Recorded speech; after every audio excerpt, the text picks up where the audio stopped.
The pregnancy test sat in her trembling hand, two pink lines cutting through the darkness like a death sentence. Isabella Moreno had lost everything 6 weeks ago: her marriage, her home, her identity, when Adrian walked out knowing she might be carrying his child. Now, alone on a freezing park bench at midnight, she finally had her answer. But the stranger stepping from the shadows wasn't there to offer sympathy. Luca De Luca's voice was velvet over steel when he said, "You shouldn't face this alone." He knew her name, her story, everything. And that terrified her more than the test ever could. If you're watching from somewhere in the world right now, stay with me until the end of this story. Hit that like button and comment your city below so I can see how far Isabella's journey travels. Now, let me tell you how a moment of absolute devastation became the doorway to everything she never knew she needed. Pause. The fluorescent lights of the 24-hour convenience store buzzed like dying insects, casting everything in a sickly blue-white glow that made Isabella's reflection in the glass door look corpse-pale. She stood in the aisle marked Family Planning, such a cruel euphemism, staring at the wall of pregnancy tests as if they were grenades waiting to detonate her entire existence. Her hand hovered over the generic brand. The expensive digital ones promised clear answers in words: pregnant or not pregnant. But those cost $30, and Isabella Moreno had exactly $43.16 in her checking account until her unemployment check cleared. If it cleared. The last one had bounced. She grabbed the cheapest box, 2 tests for $8.99. The cashier, a middle-aged woman with kind eyes and a name tag that read Dolores, didn't meet her gaze as she scanned the item. "You need a bag, honey?" Isabella shook her head. The box fit easily enough in her coat pocket, next to the eviction notice she'd received that morning. 5 days to vacate the tiny studio apartment in the East Village that she'd once shared with Adrian. The apartment he'd paid for, in his name, that she'd foolishly never questioned because she'd trusted him completely. Trusted. Past tense. Everything about her life was past tense now. The night air hit her like a slap when she pushed through the door. November in Manhattan carried a specific kind of cold, damp and penetrating, the kind that settled into bones and stayed there. Isabella walked without thinking, her feet carrying her the 6 blocks to Washington Square Park through nearly empty streets. A few students stumbled past, drunk and laughing. A homeless man called out for spare change. She had none to give. The park at 11:30 p.m. was a study in shadows and amber streetlight. The famous arch stood sentinel at the north entrance, but Isabella headed for her bench, the one she'd claimed every night for the past 6 weeks, unable to bear the silence of the apartment where Adrian's ghost still lingered in every corner. She'd spent their entire 3-year marriage making herself smaller, quieter, more convenient. Adrian Cole, tech entrepreneur and darling of the startup scene, needed a partner who understood that his work came first, his vision, his future. Isabella had given up her editorial position at a mid-tier publishing house to support his pivot from employee to founder. She'd smile at networking events, remember everyone's names, make sure he ate during 16-hour coding sessions.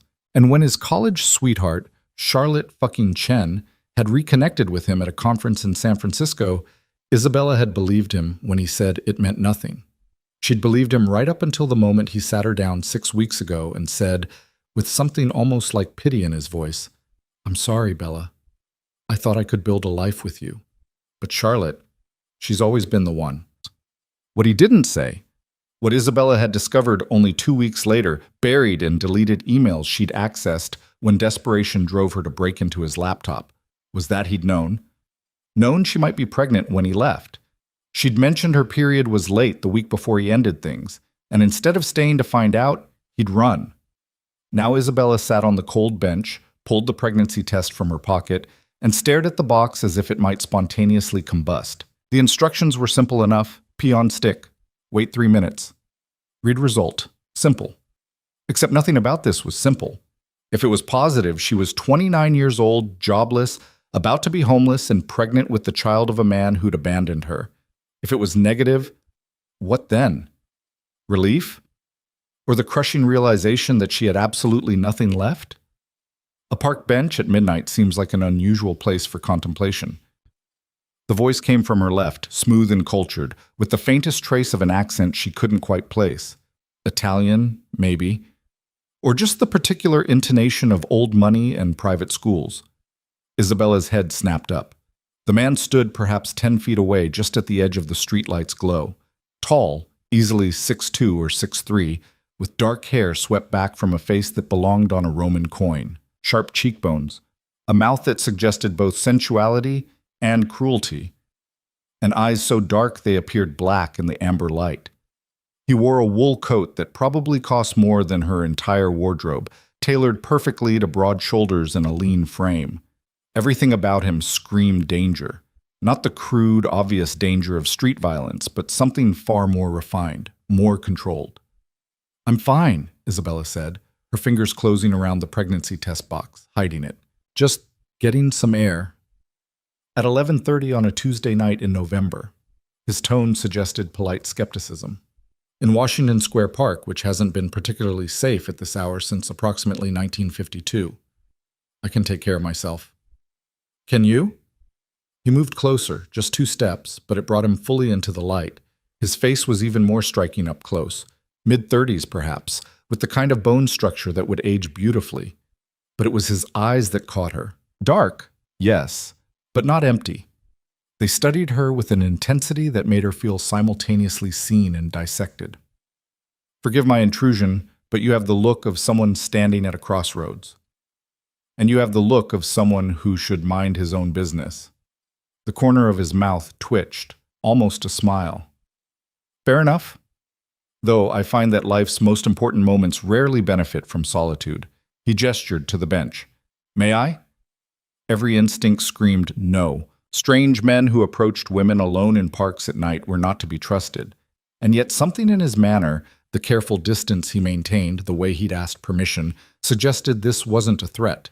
Or at least not the kind she'd initially feared. "It's a public bench," she said finally. He sat, leaving a respectful 2 feet between them. Up close, she caught his scent, something expensive and woody, with notes of bergamot, the kind of cologne that came in bottles shaped like sculptures and cost more than her monthly grocery budget. They sat in silence for a long moment. Isabella expected him to speak, to push, but he simply looked out across the park with an expression of quiet contemplation. "Do you come here often?" she asked finally, hating how the question sounded like a bad pickup line. "Sometimes. When I need to think." He turned those dark eyes on her again. "You?" "Every night for 6 weeks. "Ah." Something flickered across his face. Understanding, perhaps. "Then you are at a crossroads." Isabella looked down at the pregnancy test box still clutched in her hand. No point hiding it now. "Something like that." "May I ask your name?" She should lie, should give him a fake name and walk away. Instead, she heard herself say, Isabella Moreno." "Luca." He offered his hand. His grip was warm, firm, controlled. "Luca de Luca." "That's very Italian. My grandfather would be pleased you noticed. He was quite proud of the family name." Past tense. Isabella is a beautiful name. Regal. "My mother had delusions of grandeur. Or excellent taste." He glanced down at the box in her hand, then back to her face. No judgment in his expression, just that same quiet intensity. "That's a significant decision to face alone." "I don't have much choice in the matter." "We always have choices, Isabella, though sometimes the options are less than ideal." He paused. "The father?" "Gone." The word came out harder than she'd intended. "He left 6 weeks ago, for someone else." "I see. Do you?" She didn't know why she was talking to this stranger, didn't know why his calm presence felt almost comforting. "Do you see what it's like to build an entire life around someone, only to discover you were just a placeholder until the real thing came along?" "Actually," Luca said quietly, "I do."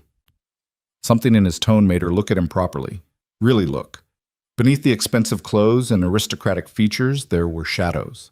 Pain, carefully controlled but unmistakably present. "My younger sister," he continued, his gaze fixed on some distant point, "fell in love with a man who promised her forever. When she became pregnant, he claimed the child wasn't his. Disappeared. Sophia was 22, alone, terrified." His jaw tightened almost imperceptibly. "She didn't tell anyone until it was too late. She'd been trying to handle everything herself, The stress, the fear, the isolation. He didn't finish the sentence. He didn't need to. "I'm sorry," Isabella whispered. "As am I."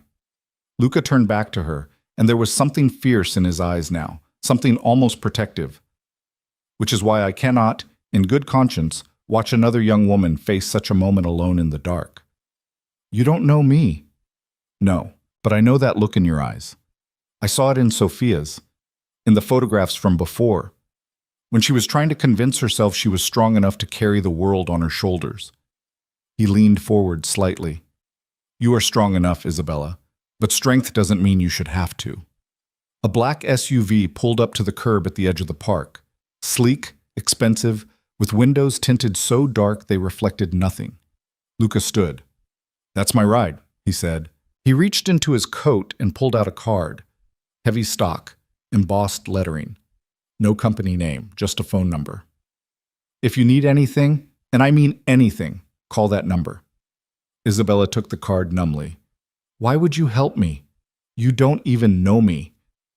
"Because Sophia needed someone to help her, and no one did. Because I see you sitting here, about to make a life-changing decision alone, and I have the power to ensure you don't have to." He buttoned his coat. "And because, Isabella Moreno, you deserve better than a cold park bench and a cheap pregnancy test from a convenience store." "How did you—" But she hadn't told him where she bought it. Luca's smile was slight, knowing. "I pay attention. The store is the only 24-hour shop within 6 blocks. The receipt edge is visible in your pocket. Elementary deduction, not surveillance." "Who are you?" "Someone who keeps his promises." He nodded toward the card.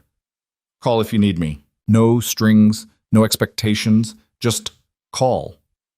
He walked toward the SUV. The rear door opened as if by magic.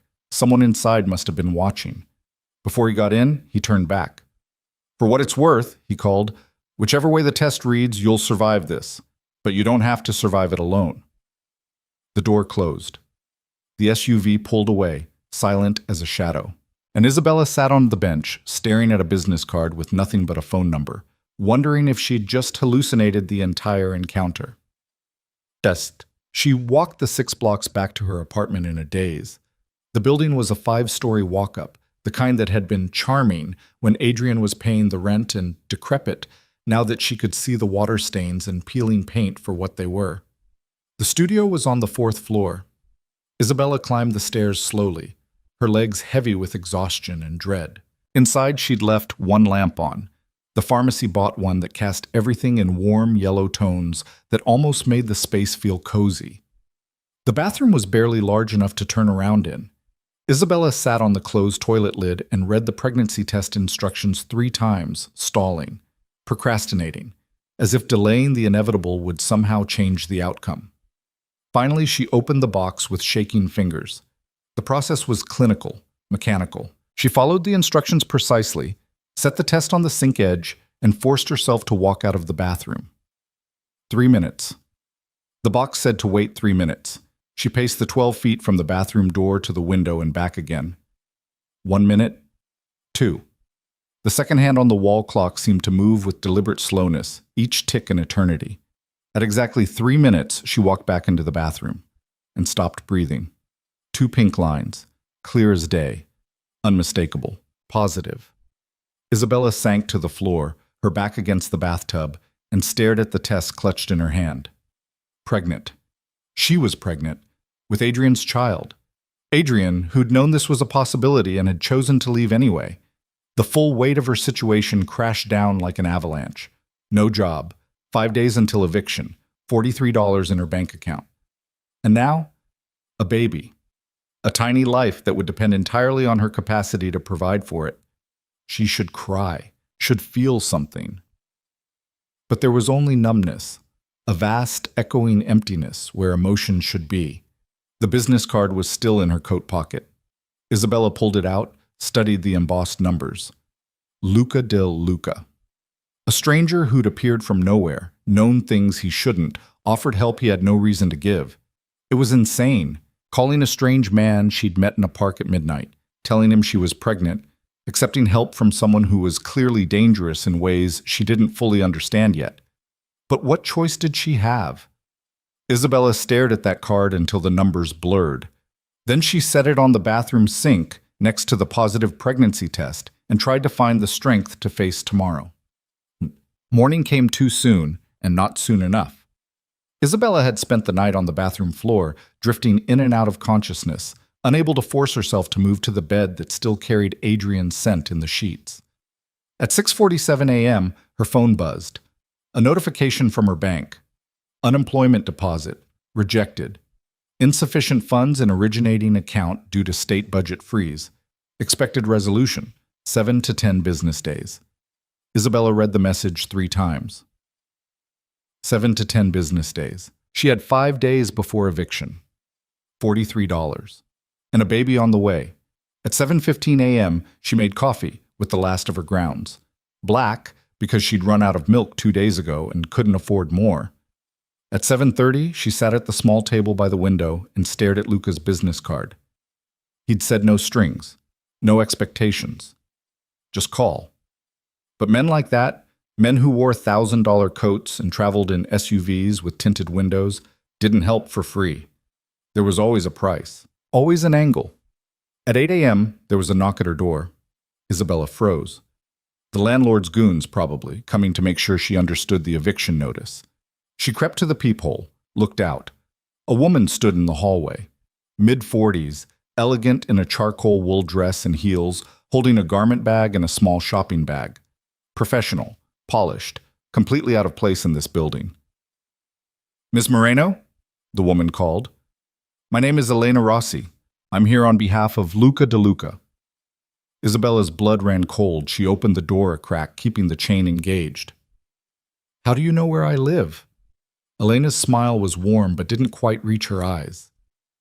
"Mr. De Luca is a man of considerable resources. May I come in? I promise this will only take a moment." Every instinct screamed danger, but curiosity and a desperate, pathetic hope won out. Isabella unlatched the chain. Elena stepped inside with the careful neutrality of someone trained not to judge their surroundings. She set the garment bag on the back of the couch and the shopping bag on the table. "Mr. De Luca asked me to deliver these," she said, unzipping the garment bag to reveal a coat. Not just any coat, a 3/4 length wool blend in deep camel with a silk lining visible at the collar. The kind of coat Isabella had admired in shop windows but never imagined owning. "He noticed you seemed cold last night." Isabella stared. "He can't just... I don't know him. There's also this." Elena pulled a small box from the shopping bag. Prenatal vitamins, the expensive kind, the ones her doctor had recommended when she'd had insurance, when Adrian had been paying for insurance. "How does he know I'm pregnant?" Isabella's voice cracked. "I didn't tell him. I didn't even know last night." "Mr. De Luca is observant," Elena said calmly. "And he's seen the signs before, with his sister.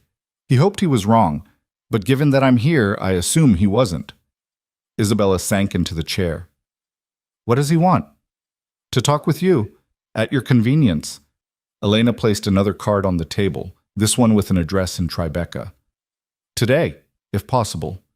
Though he understands if you need time to process." "I can't accept these."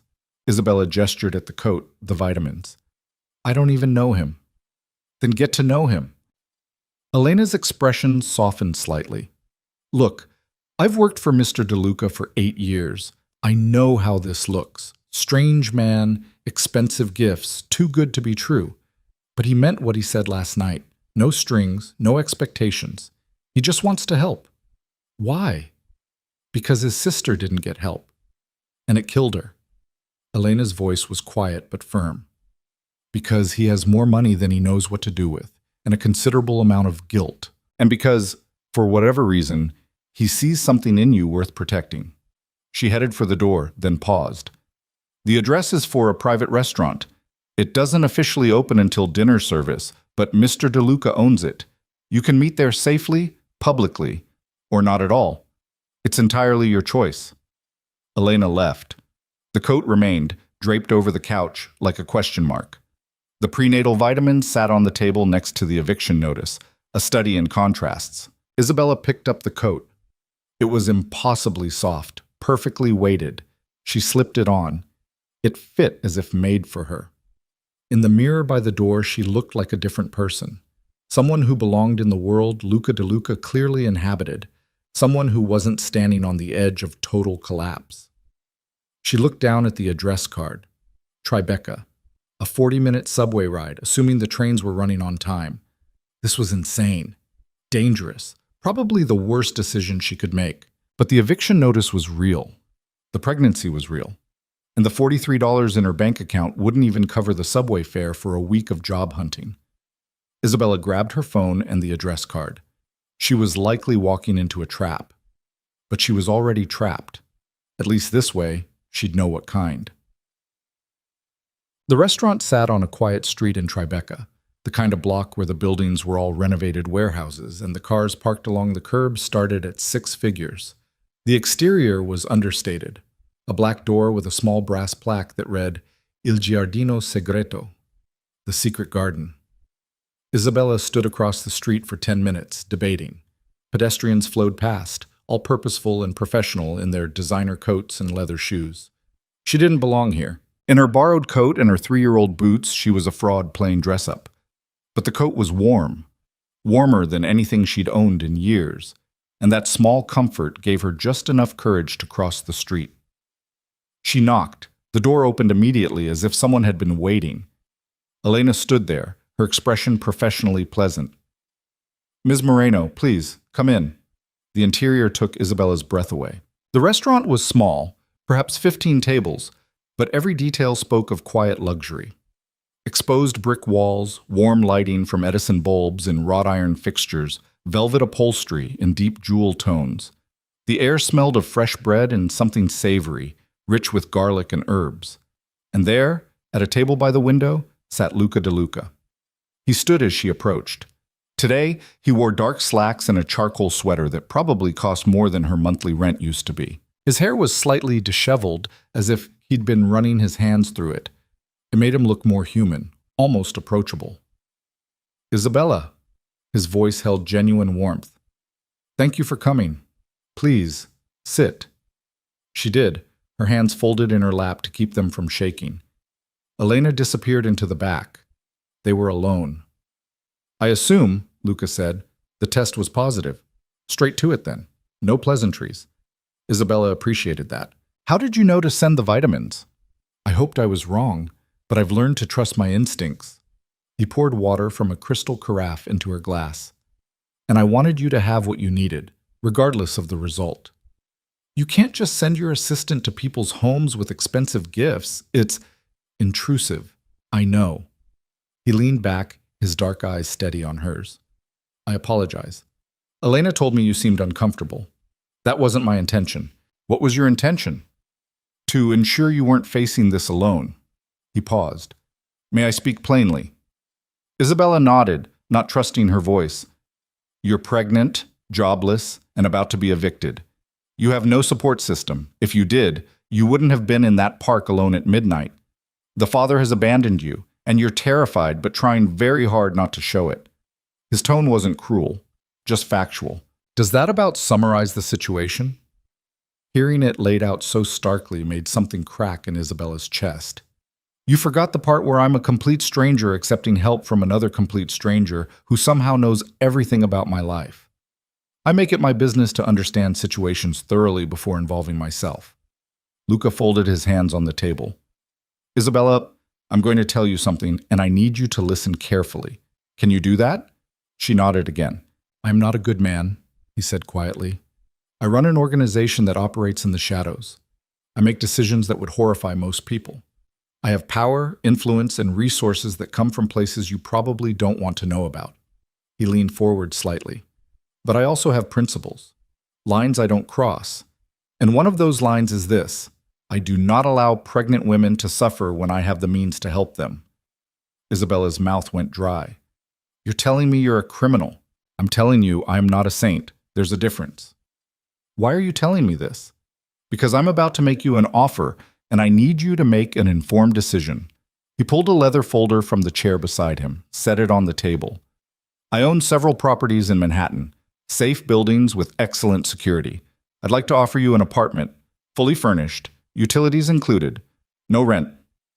Isabella stared at him. You can't be serious. I'm entirely serious. He opened the folder, revealed photographs.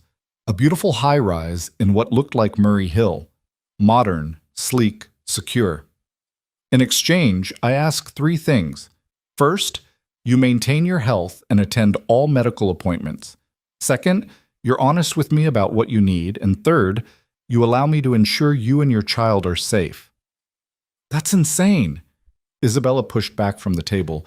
I don't even know you. This could be a trap. I know how it sounds. Luca's voice remained calm, which is why I'm not asking for an answer today. Think about it. Consider your options. And when you're ready, if you're ready, we'll discuss details. There's always a catch, Isabella said. Men like you don't help for free. Something flickered in his eyes. Respect, maybe. You're right to be suspicious, so let me be clear. I'm not asking for your body. I'm not asking for your loyalty to my organization. I'm not asking you to compromise yourself in any way. He paused. I'm asking you to let me do for you what I couldn't do for Sophia, to give you the support she needed and didn't get. That's not fair, Isabella whispered. You're using your grief to manipulate me. Perhaps. He didn't deny it. But it's also the truth. My sister died 6 years ago from complications during pregnancy. Complications that could have been prevented if she'd had proper medical care, stable housing, and emotional support. She was too proud to ask for help, too afraid of judgment. His jaw tightened. I won't watch another woman go through that when I can prevent it. I'm not your sister. No. But you're in a similar situation, and I have the power to change the outcome. Isabella looked down at the photographs. The apartment was beautiful. More than beautiful. It was safe, secure, everything she needed and couldn't provide for herself. What happens after the baby is born? She asked quietly. That depends on you. If you want to stay in the apartment, raise your child there, you can. If you want to leave, find your own place. I'll help you do that too. There's no time limit, no conditions. And if I say no to all of this, Luca closed the folder, then you walk out that door, and I respect your decision. No pressure, no retaliation. You keep the coat and the vitamins, and I hope you find another solution. A door opened at the back of the restaurant. Elena appeared, followed by a chef in whites carrying 2 plates. The aroma hit Isabella like a physical force, something with tomatoes and cheese and fresh basil that made her stomach growl audibly. Luca smiled slightly. Have you eaten today? No. Then, at minimum, let me feed you. Whatever else you decide, you shouldn't make major life choices on an empty stomach. The chef set the plates down. Homemade pasta with a sauce that looked like liquid gold. Thick slices of bread, still steaming. A small salad with leaves so green they almost glowed. Isabella's resistance crumbled at the sight of real food. Food that wasn't ramen or the day-old bagels from the corner store. She picked up her fork. Thank you, she whispered. Eat, Luca said gently. We can talk after. They ate in silence. The pasta was transcendent, rich and complex, with layers of flavor that made Isabella want to cry. She didn't realize how hungry she was until the plate was empty and she was sopping up the last of the sauce with bread. When she looked up, Luca was watching her with an expression that was almost tender. My mother used to say that good food heals more than the body, he said. It heals the soul. Your mother was a smart woman. She was. He set down his fork. She died when I was 17, left me and Sophia alone with our father, who was not a kind man. Isabella heard the weight in those words, the pain beneath the controlled surface. I'm sorry. We survived, though not unscathed. He poured more water into her glass. But that's ancient history. What matters now is your future. You said you'd give me time to think. I did, and I will. He pulled a phone from his pocket, sleek, expensive, and held it out. This is for you. It has 1 number programmed in, mine. If you need anything before you make your decision, call. If you decide you want to take me up on the offer, call. If you just need someone to talk to at 2 a.m. because you're terrified, call. Isabella took the phone numbly. It was warm from being in his pocket. I can't accept this. You already have. He stood, buttoned his coat. Elena will drive you wherever you need to go. Think about what I've said. And Isabella? She looked up at him. You're stronger than you think, he said quietly. But strength doesn't mean you have to fight every battle alone. He walked toward the back of the restaurant and disappeared through a door marked private. Elena materialized at Isabella's elbow. Whenever you're ready, Ms. Moreno. Isabella sat for a long moment, staring at the phone in her hand. The folder with the apartment photos sat on the table, an impossible promise wrapped in expensive leather. This was crazy. All of it. Accepting gifts from a self-admitted criminal. Considering his offer of an apartment. Letting herself hope that maybe, just maybe, there was a way through this nightmare that didn't end in complete destruction. But the food in her stomach was real. The coat on her shoulders was real. And the phone in her hand was a lifeline she desperately needed. Miss Moreno? Elena's voice was gentle. Where can I take you? Isabella looked at the eviction notice crumpled in her coat pocket, at the phone with its single program number, at the future spreading out before her like a minefield. Home, she said finally. Take me home. She'd think about Luca De Luca's offer, consider every angle, every risk, every possible trap. But first she needed to survive the next 5 days, and the phone in her pocket suddenly felt like the only thing standing between her and the abyss. The SUV's leather seats were heated, a small luxury that made Isabella acutely aware of how long it had been since she'd experienced any comfort at all. Elena drove in silence through midday traffic, navigating the chaos of Manhattan with practiced ease. Isabella watched the city slide past her window, tourists bundling against the cold, business people rushing to lunch meetings, the whole pulsing organism of New York going about its day completely unaware that her world had just tilted on its axis. When they pulled up to her building, Elena didn't comment on the peeling paint or the trash bags piled on the curb. She simply handed Isabella a cream-colored envelope. Mr. De Luca wanted you to have this as well, she said. No pressure, just options. Inside the envelope were $500 bills and a handwritten note on heavy cardstock. For groceries, utilities, whatever you need while you decide. Not a loan, not an obligation, just making sure you eat. L. Isabella's hands trembled as she stared at the money. $500. More than 10 times what she had in her bank account. Enough to buy real food, pay her phone bill, maybe even make a dent in the mounting credit card debt from the months she'd spent supporting Adrian's dream. I can't, she whispered. Elena's expression was kind but firm. You can. And given your situation, you should. There's no shame in accepting help when you need it, Ms. Moreno. Only in letting pride destroy you when salvation is offered. Isabella climbed the 4 flights to her apartment with the envelope burning in her pocket like stolen goods. Inside, the space felt smaller than ever, claustrophobic. The walls seemed to press in, reminding her that she had exactly 4 days left before she'd be on the street. She spread the bills on her tiny table and stared at them. $500 from a man who'd admitted to being a criminal, who'd somehow known where she lived, what she needed, the exact shape of her desperation. It should terrify her. It did terrify her, but it also felt like oxygen after drowning.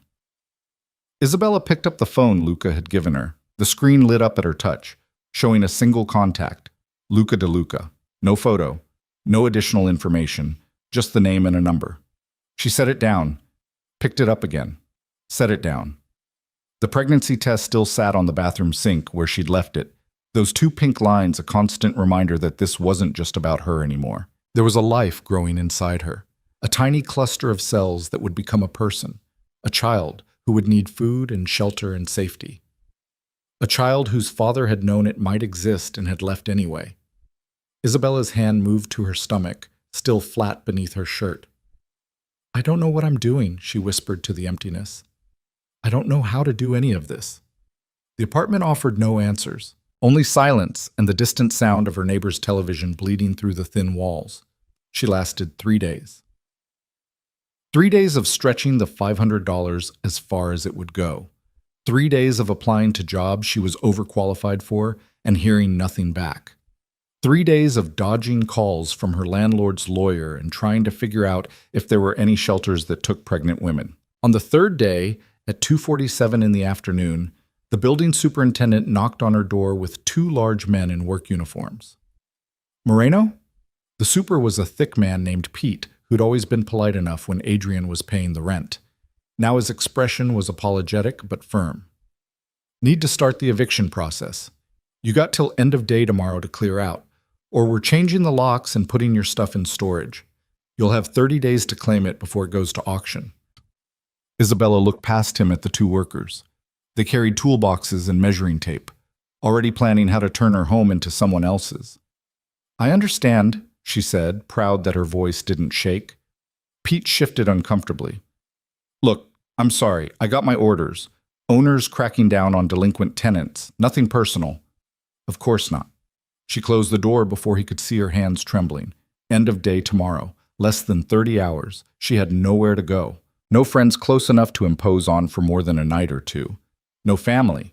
Her mother had died when she was 19, and her father had remarried and moved to Arizona with a new family that didn't include much room for the daughter from his first marriage.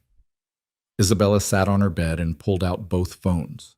Her old one, cracked screen and dying battery, and Luca's pristine offering. She stared at them both for a long time. Pride was a luxury she could no longer afford. She picked up Luca's phone and pressed the single contact before she could second-guess herself. He answered on the first ring. Isabella. Not a question, just her name, spoken in that voice like dark honey, as if he'd been waiting for this call. The offer, she said. The apartment. Is it still available? Yes. I need to know what you really want from me. Her voice cracked despite her best efforts. Please, I can't walk into this blind. If there's a price, tell me now. Silence stretched between them. Then Luca spoke, and his tone was impossibly gentle. Where are you right now? My apartment. My soon-to-be former apartment. I'm sending Elena. She'll be there in 20 minutes. We'll talk in person. Luca? 20 minutes, Isabella, and then I'll answer every question you have. The line went dead.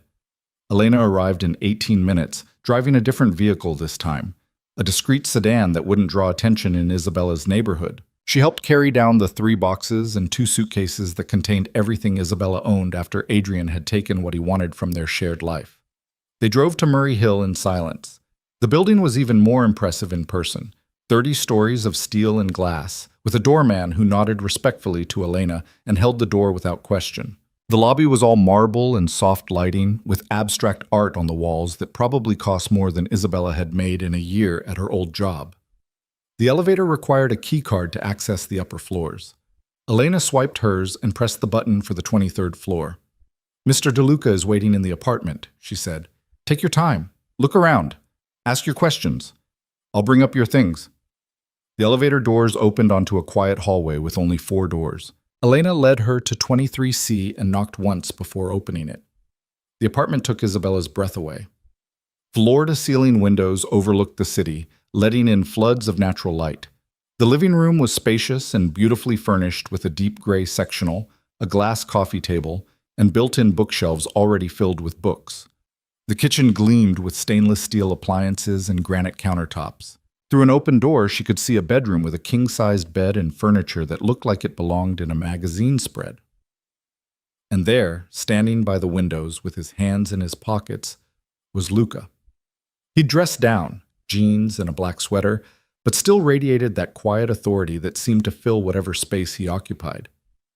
When he turned to face her, his expression was unreadable. "What do you think?" he asked. Isabella couldn't speak. She walked slowly through the space, touching surfaces to confirm they were real. The bathroom had a soaking tub and a separate shower with rainfall fixtures. The bedroom closet was larger than her old bathroom. The second bedroom was empty but could easily become a nursery.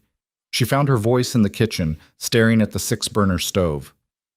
"This is too much." "It's what you need." Luca had followed her, maintaining a respectful distance. "A safe space, room to breathe, a place to build your life. No one just gives someone an apartment like this." "I do." He leaned against the counter, his dark eyes steady on hers. "You asked me to be honest. So here's the truth, Isabella. I'm a very wealthy man who made his fortune in ways that would make you uncomfortable. I run an organization that deals in information, influence, and occasionally violence when necessary. I am not a good man by most definitions." Isabella's heart hammered against her ribs. Why are you telling me this? Because you deserve to know who you're accepting help from. He crossed his arms. I won't lie to you. I won't pretend to be something I'm not. And I need you to understand that accepting this apartment doesn't make you complicit in my business. You're not joining my organization. You're not becoming involved in my work. You're simply a woman who needs help, and I have the means to provide it. But why? Her voice rose despite her best efforts to stay calm. Why me? Why do you care? Something flickered across his face, pain, quickly controlled. Because 6 years ago, my sister Sophia sat in her apartment, much worse than this one, trying to figure out how to afford prenatal vitamins. She was 22, alone, and convinced she had to handle everything herself. She didn't tell me about the pregnancy until she was 7 months along. Didn't ask for help until it was too late. He moved to the window, staring out at the city below. She went into early labor at 34 weeks. Complications from untreated preeclampsia. By the time I got to the hospital, she was dying. The baby, my niece, lived for 6 hours. Isabella's hand went to her mouth. I'm so sorry. I held that baby, Luca continued, his voice tight with controlled emotion. 6 hours. That's all she had. Because Sophia was too proud and too afraid to ask for help. Because I was too busy building my empire to notice she was struggling. He turned back to Isabella. So when I saw you in that park, alone and terrified with a pregnancy test in your hand, I saw Sophia. And I decided that this time I wouldn't let pride and fear win. I'm not your sister. No. But you're in the same position she was. And I have spent 6 years building enough power and wealth to make sure no woman ever has to face what she faced. Not if I can prevent it. He took a step toward her. So here's what I want from you, Isabella. I want you to live in this apartment. I want you to see a good doctor. I want you to eat well and sleep safely and focus on staying healthy. That's it. That's the entire price. You expect me to believe you want nothing in return? I expect you to be suspicious, cautious, smart. His mouth quirked in something almost like a smile. But I also expect you to be practical. You have no home, no job, no support system, and you're pregnant with a child whose father abandoned you. You can accept my help and give yourself and your baby a chance, or you can cling to pride and end up in a situation that could hurt you both. Isabella sank into one of the kitchen chairs, her legs suddenly unable to support her. This doesn't make sense. Men don't just do this. Most men aren't trying to atone for their failures. Luca pulled out the chair across from her and sat. I couldn't save Sophia. Couldn't save my niece. That guilt lives in me every day. But I can save you. I can make sure your child has a chance that mine didn't. What if I take the apartment and then disappear? What's stopping me from just using you and leaving? Nothing. And if that's what you choose to do, I hope you and your child are happy wherever you end up. He leaned forward, his elbows on the table. Isabella, I need you to understand something. I'm not doing this to control you. I'm doing this because it's the right thing to do and because I have the power to do it. There are no strings, no hidden clauses, no moment where I'm going to show up and demand payment. Everyone wants something. I want to sleep at night knowing I didn't stand by and watch another woman suffer when I could have helped. That's what I want. Is that so hard to believe? Isabella looked into his eyes and saw the truth there. The pain, the guilt, the desperate need to make something right that could never truly be made right. You're using your grief to manipulate me, she said quietly. Perhaps, but it's still the truth. He stood. Look, I'll leave you to explore the apartment. Elena brought up your things. There's food in the refrigerator, fully stocked. The lease is in a trust. You can't be evicted. The building has 24-hour security. You're safe here. What if I say no? Luca paused at the door. Then I'll have Elena drive you wherever you want to go. But Isabella, I really hope you don't. For your sake, and your child's. He left, closing the door quietly behind him. Isabella sat alone in the beautiful apartment, surrounded by luxury she'd never dreamed of having, and tried to figure out if she'd just been saved or trapped. The apartment was silent except for the faint hum of the city beyond the windows. She forced herself to stand, to explore properly. The refrigerator was indeed fully stocked with fresh produce, quality meats, eggs, milk, juice. The freezer held ice cream in 3 flavors. The pantry had pasta, rice, canned goods, spices. In the bathroom, she found expensive toiletries, fluffy towels, a bathrobe so soft it felt like wearing a cloud. The bedroom closet held hangers waiting for her meager wardrobe. And in the second bedroom, she found a rocking chair positioned by the window, as if someone had already imagined her sitting there with a baby in her arms. That's what broke her. Isabella sank into the rocking chair and let herself cry for the first time since Adrian had left. Great shuddering sobs that came from somewhere deep in her chest. She cried for the life she'd lost, the future she'd imagined, the version of herself who'd been naive enough to trust someone completely. She cried for Sophia, a woman she'd never met who'd died alone and afraid. She cried for the impossibility of her situation and the strange, terrifying kindness of a man who claimed to be a criminal but who'd shown her more care than anyone in months. When the tears finally stopped, she felt emptied out but oddly calm. She pulled out the phone Luca had given her and typed a message. "I'll stay, for now. Thank you." The response came within seconds. "I'm glad. There's a medical appointment scheduled for you tomorrow at 10 a.m., Dr. Rachel Morrison, one of the best OBs in the city. Elena will take you. Rest tonight. You're safe now." Isabella read the message 3 times. Safe. When was the last time she'd felt safe? She wandered back to the kitchen and opened the refrigerator. The sight of actual food, fresh vegetables, quality proteins, dairy products that weren't about to expire, made her stomach growl. She pulled out ingredients almost at random and started cooking. Nothing fancy, just scrambled eggs with cheese and vegetables, toast with real butter. But as she stood at the beautiful stove in the beautiful kitchen, she felt something unfamiliar unfurl in her chest. Hope. Maybe it wouldn't last. Maybe Luca de Luca would turn out to be exactly what her instincts warned her about: dangerous, controlling, demanding payment she couldn't afford to give.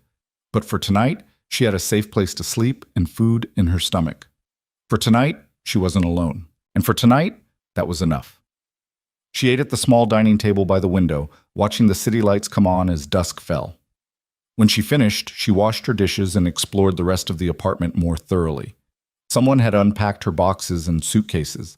Her clothes hung in the closet, her toiletries arranged in the bathroom, her few books placed on the shelves alongside dozens of others. In the living room, she found a note on the coffee table in elegant handwriting. "The building has a gym on the 5th floor, a rooftop garden on the 31st. Concierge is available 24/7 for anything you need. Your name is on the approved resident list. You belong here. E. Elena." Somehow, the older woman's practicality made this all feel more real, less like a fever dream and more like actual life. Isabella took a bath in the massive tub, using soap that smelled like lavender and cost more than she wanted to think about. She wrapped herself in the cloud-soft bathrobe and sat on the bed, her bed now, apparently, and tried to process the surreal turn her life had taken. 3 days ago, she'd been facing homelessness. Now she lived in a luxury apartment that most New Yorkers would kill for. 3 days ago, she'd been alone and terrified. Now she had a doctor's appointment scheduled and someone who seemed genuinely invested in her well-being. It was too much, too fast, too good to be true. But the bed was comfortable, and she was so tired. Isabella crawled under the covers, high thread count, soft as silk, and let exhaustion pull her under. For the first time in 6 weeks, she slept through the night without waking. The next morning, Elena arrived at 9:30 sharp. Isabella had been awake since 7, nervous energy making sleep impossible. She'd dressed in her best outfit, a simple navy dress that was starting to feel tight around the middle, and attempted to do something with her hair. "You look lovely," Elena said approvingly. "Dr. Morrison's office is in the Upper East Side. We'll need to leave in a few minutes to make the appointment."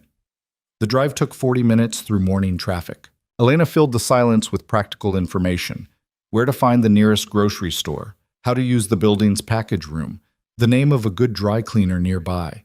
It felt surreal, this crash course in how to live a life Isabella had never imagined having.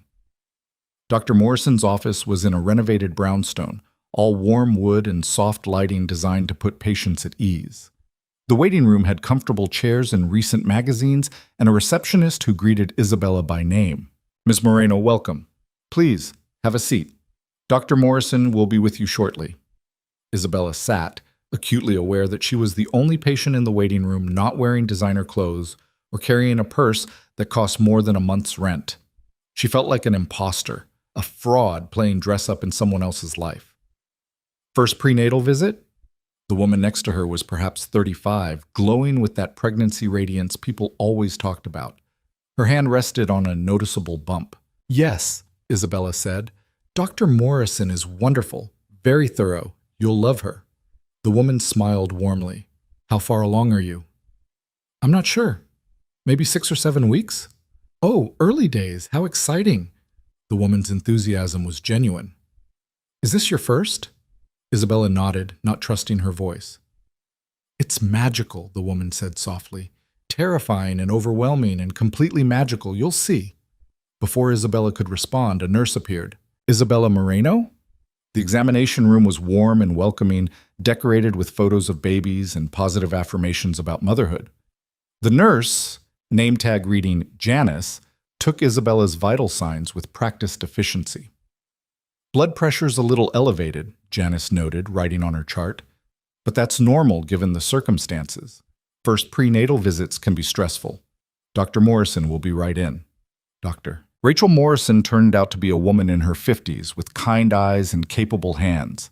She reviewed Isabella's chart, asked questions about her medical history, and listened without judgment as Isabella explained the situation, the divorce, the pregnancy, the uncertainty about dates. "Well, let's see what we're working with," Dr. Morrison said. "We'll do an ultrasound, some blood work, and go from there. Sound good?" The ultrasound was both terrifying and miraculous. Isabella lay on the examination table, gel cold on her exposed stomach, watching the grainy black and white image on the screen as Dr. Morrison moved the wand. "There," the doctor said, pointing. "See that flutter? That's the heartbeat." And there it was, a tiny, rapid flutter in the center of the gray mass, proof that there was an actual life growing inside her. Not just an abstract concept or 2 pink lines on a test, a real living being with a heartbeat. "Based on measurements, I'd estimate you're about 7 weeks along," Dr. Morrison continued, "which puts your due date around," she calculated on her tablet, "July 15th, give or take." July. Isabella would be a mother by July. The thought made her dizzy. "Everything looks good so far," the doctor said, handing her paper towels to wipe off the gel. "The heartbeat is strong and steady. You're measuring right on track. I'm going to prescribe prenatal vitamins, though I see someone already provided those, and I want to see you back in 4 weeks." "Is there anything I should be worried about?" Isabella asked. Dr. Morrison's expression grew serious. "Stress. That's the big one. I understand you're going through a significant life transition right now. Try to minimize stress where you can. Eat well, sleep when you can, take gentle walks. And if you notice any unusual symptoms, heavy bleeding, severe cramping, dizziness, call immediately." "Okay. Also," the doctor added gently, "I'd recommend connecting with a therapist. Pregnancy is hard enough without the additional burden of recent divorce and financial instability. Taking care of your mental health is just as important as taking care of your physical health." Isabella nodded, fighting back tears. The kindness in Dr. Morrison's voice was almost too much to bear. In the waiting room, Elena stood immediately when Isabella emerged. "How did it go?" "Good. Everything's good."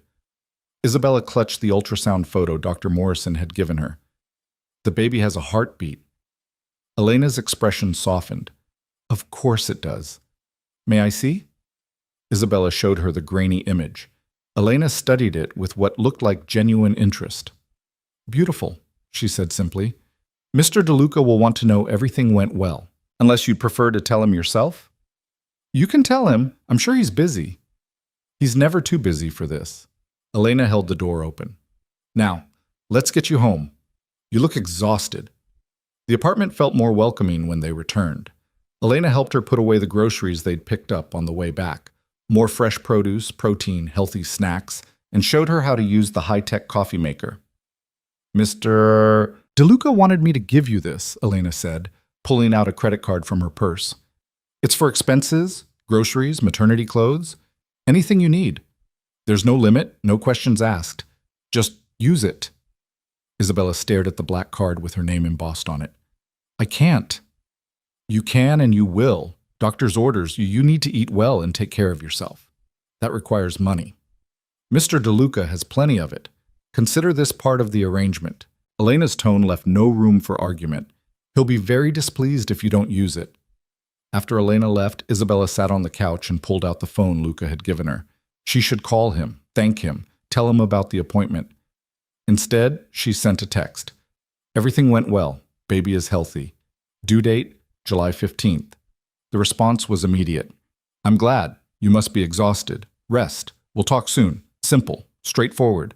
No demands, no invasive questions. Just quiet support from a distance. Isabella looked around the beautiful apartment, at the ultrasound photo on the coffee table, at the credit card that represented more financial security than she'd ever had. This wasn't how she'd imagined her life going. She was supposed to be married, stable, planning a family with someone who loved her. Instead, she was accepting help from a self-admitted criminal who'd inserted himself into her life with the force of a summer storm. But her baby had a heartbeat, and for the first time in months, she had hope. That had to count for something. The days that followed developed a rhythm. Isabella slept late, ate regular meals, took walks through the neighborhood. Elena checked in daily, always professional but increasingly warm. The apartment began to feel less like a temporary refuge and more like an actual home. Luca kept his distance. No unexpected visits, no invasive check-ins, just the occasional text. How are you feeling? Did you try the restaurant on Madison Avenue? They deliver excellent soup. That reminded her he was there, watching from afar, making sure she was okay. It should have felt suffocating. Instead, it felt oddly comforting. 2 weeks after moving in, Isabella was sorting through the closet when her phone buzzed. Not Luca's phone, her old one, which she'd kept charged out of habit. The number on the screen made her blood run cold. Adrian. Her hand trembled as she stared at his name. He'd blocked her number after leaving. She'd tried calling once, 2 days after he ended things, desperate for closure or explanation or something. The call hadn't gone through. Now he was calling her. Isabella answered before she could second-guess herself. Hello? Bella. His voice was exactly as she remembered, smooth, confident, with that slight tone of condescension he'd always used when he thought he was being clever. I've been trying to find you. What do you want, Adrian? I heard you moved. Nice building, Murray Hill, right? Much better than that dump in the East Village. He paused. Who's paying for it, Bella? Her stomach turned to ice. How do you know where I'm living? I still have friends in the city. People talk. Another pause, calculated for effect. Is it true? Are you pregnant? Isabella closed her eyes. Of course he knew. Someone must have seen her at Dr. Morrison's office, or maybe he'd hired someone to follow her. Adrian had always been paranoid about his image, his reputation. Yes, she said flatly. Is it mine? The question hit like a physical blow. You know it is. We were together until you left. There hasn't been anyone else. Then why didn't you tell me? Because you left knowing I might be pregnant. Her voice rose despite her best efforts to stay calm. You got my email about my period being late. You knew there was a possibility, and you left anyway. I thought you were just late. Women are late all the time. I didn't think... He stopped. Look, Charlotte and I, it didn't work out. She went back to her husband, and I've been thinking about us, about what we had. No. You haven't even heard what I'm going to say. I don't need to. Isabella's hand went to her stomach, protective. You made your choice, Adrian. You chose Charlotte. You left me with nothing. No job, no apartment, no support. You knew I might be carrying your child, and you walked away. I made a mistake. His voice took on that pleading tone he'd used when he wanted something. Bella, please. I'm still your husband. We're still legally married. That's my baby you're carrying. You lost the right to claim this baby when you abandoned us. Abandoned? Now his tone hardened. I'm the one who supported you for 3 years while you played at being an editor. I'm the one who paid for everything, the apartment, the food, your clothes. You'd be nothing without me. There it was. The Adrian she'd started to see in those final months, the one who kept score, who held every kindness over her head like a weapon. You're right, Isabella said quietly. I would be nothing. That's exactly what you tried to make me. Nothing. Invisible. Just an accessory to your success. She stood straighter. But I'm not nothing anymore. And this baby isn't yours to claim when it's convenient. We're still married, Bella. I have rights. Then use them. File for custody. Hire a lawyer. Do whatever you think you need to do. Her voice was steady now, all fear burned away by cold anger. But know this, you walked away. You don't get to walk back in just because your backup plan failed. She hung up before he could respond. Her hands were shaking. Her heart hammered against her ribs. But beneath the fear was something else, something that felt almost like strength. The phone in her other hand, Luca's phone, buzzed with a text. Is everything all right? Isabella stared at it. How did he know? Was he monitoring her calls, having her watched? She typed back, Adrian called. He knows about the baby. Knows where I'm living. The response came 30 seconds later. I'm coming over. Luca arrived 20 minutes later. Isabella heard the knock and opened the door to find him standing in the hallway, his dark eyes scanning her face with an intensity that made her feel simultaneously exposed and protected. He wore a charcoal suit today, perfectly tailored as if he'd come directly from some business meeting. But his tie was loosened, the top button of his shirt undone, and there was tension in his shoulders that suggested he'd rushed. Are you hurt? His voice was controlled, but Isabella caught the edge of concern beneath it. No, I'm fine. He just called. He didn't... She stepped back. Come in. Luca entered, and somehow the spacious apartment felt smaller with him in it. He had a presence that filled rooms, that demanded attention, even when he was trying to be unobtrusive. He moved to the windows, looked out at the city, then turned back to face her. Tell me exactly what he said. Isabella relayed the conversation, watching as Luca's expression grew progressively darker. When she got to the part about Adrian knowing where she lived, his jaw tightened almost imperceptibly. He's having you followed, Luca said flatly, or he's hired someone to dig into your life. Either way, it's a problem. How did you know something was wrong? Isabella asked. You texted me right after I hung up with him. Luca had the grace to look slightly uncomfortable. I have security monitoring your phone activity, not listening to calls, he added quickly at her expression. Just flagged numbers. When Adrian's number appeared, I was notified. You're monitoring my phone. For your safety. He held up a hand before she could protest. I know how that sounds. But Isabella, you're carrying the child of a man who abandoned you. A man with money and connections, and apparently no qualms about tracking you down. I needed to know if he tried to contact you. Isabella wanted to be angry. Should be angry. But the truth was she felt relieved. He said he made a mistake, that Charlotte went back to her husband. He wants... I don't even know what he wants. He wants control. Luca's voice was cold. Men like Adrian Cole don't handle loss well. You were supposed to wait for him. Be grateful if he came back. The fact that you've moved on, found stability without him, it threatens his narrative. I haven't moved on. I'm just surviving. You're doing more than surviving. Luca moved closer, but maintained that careful distance he always kept. You're building a life. You're taking care of yourself and your child. You're stronger than he gave you credit for, and that terrifies him. He threatened custody. Of course he did. Luca pulled out his phone, typed something quickly. But threatening and following through are different things. Adrian Cole is a tech entrepreneur with a carefully cultivated public image. Fighting for custody of a child he abandoned would raise questions he won't want to answer. You've researched him. The moment you mentioned his name, I had my people compile everything. Luca's tone was matter-of-fact. Adrian Cole, age 32, founder and former CEO of Venture Tech Solutions. Forced out 6 months ago after allegations of misappropriated funds.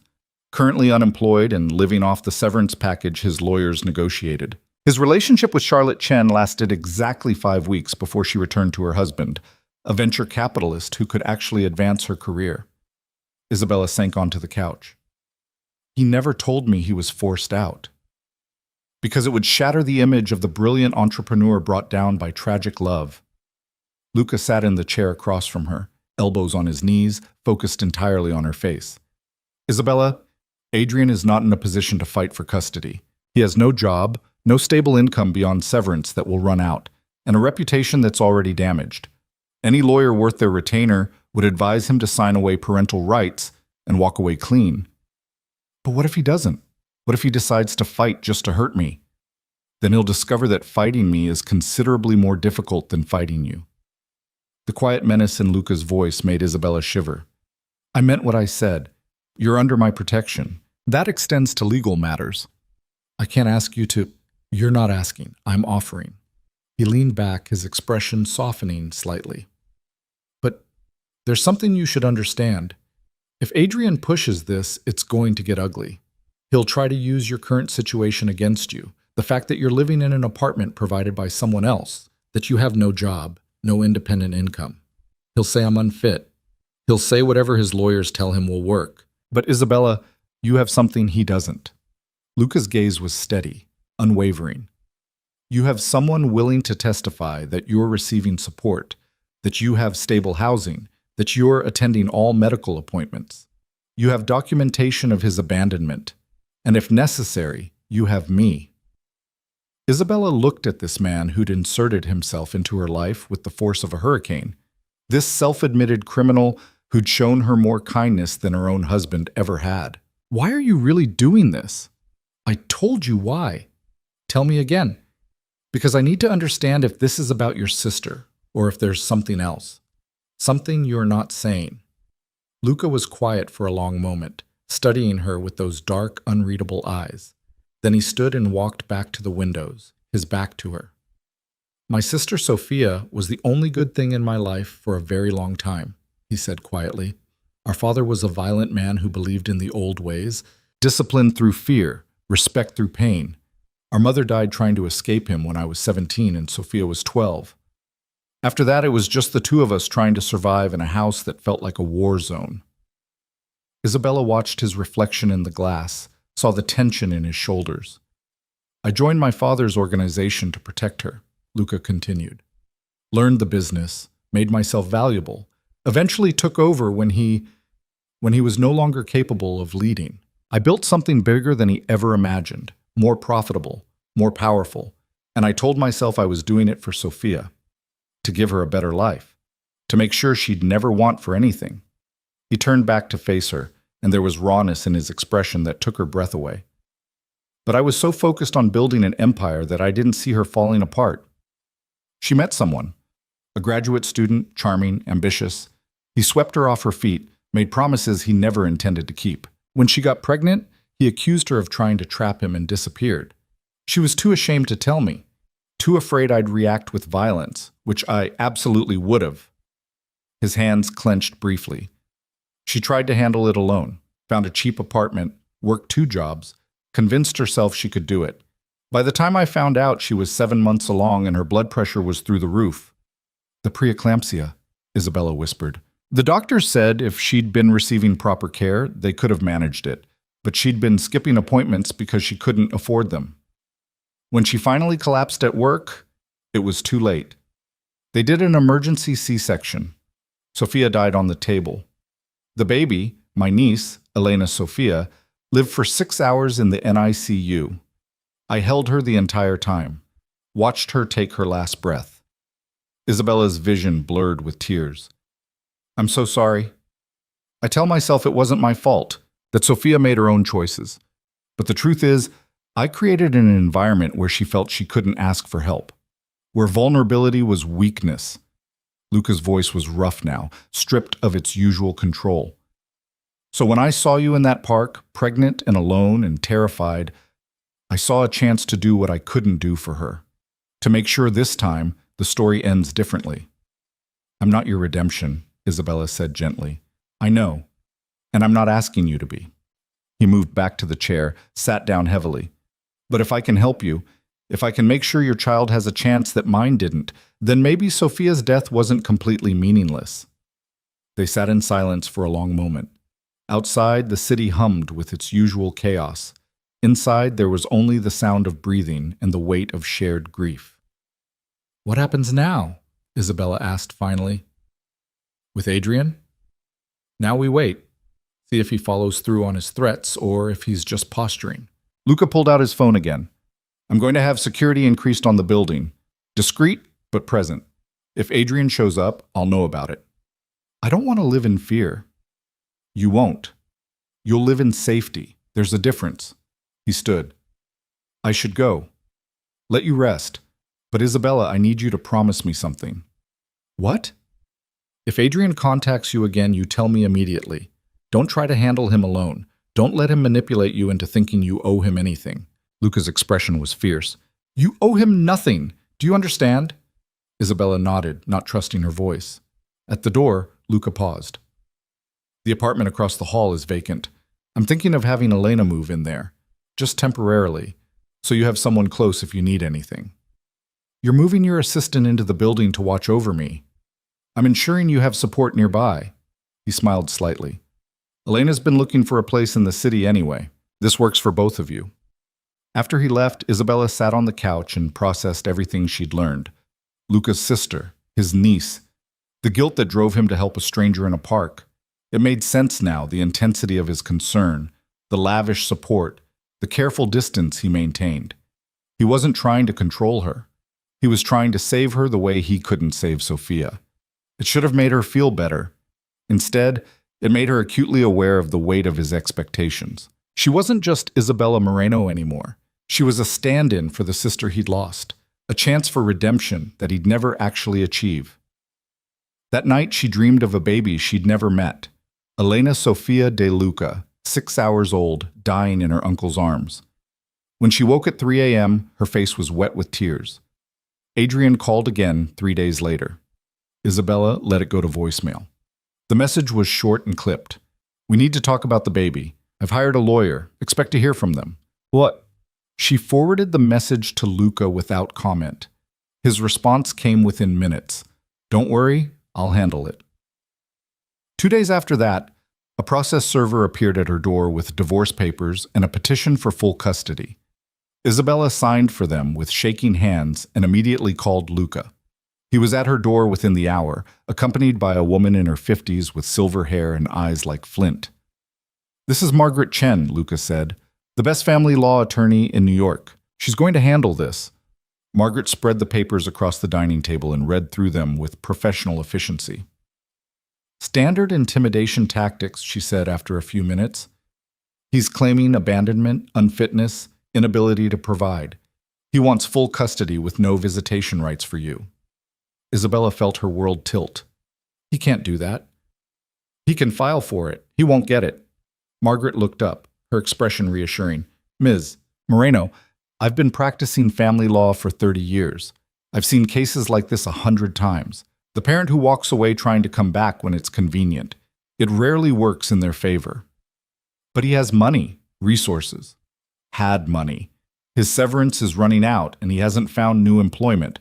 Meanwhile, you have stable housing, regular medical care, and documentation of his abandonment.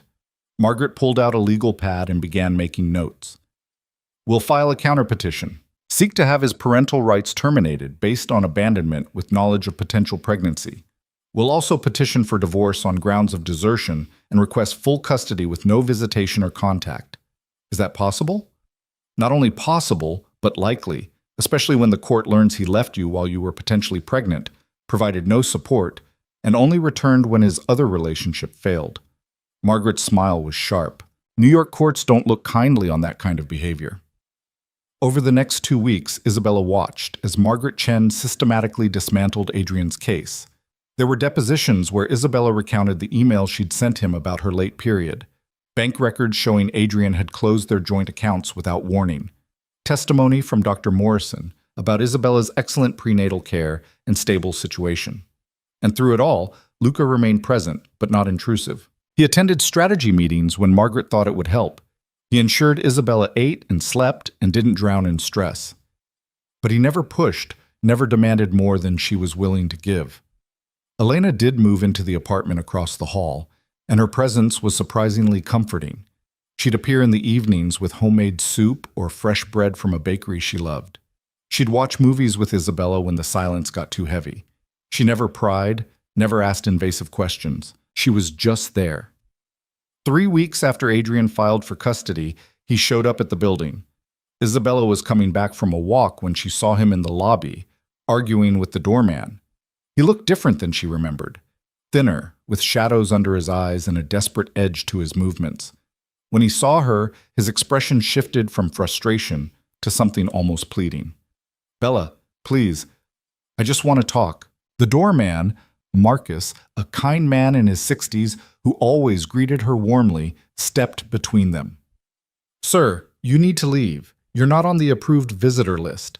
"I'm her husband," Adrian's voice rose. "You can't keep me from talking to my own wife." "Soon to be ex-husband," Isabella said, finding her voice. "And yes, they can. This is private property. You're not welcome here." Adrian stared at her as if she were a stranger.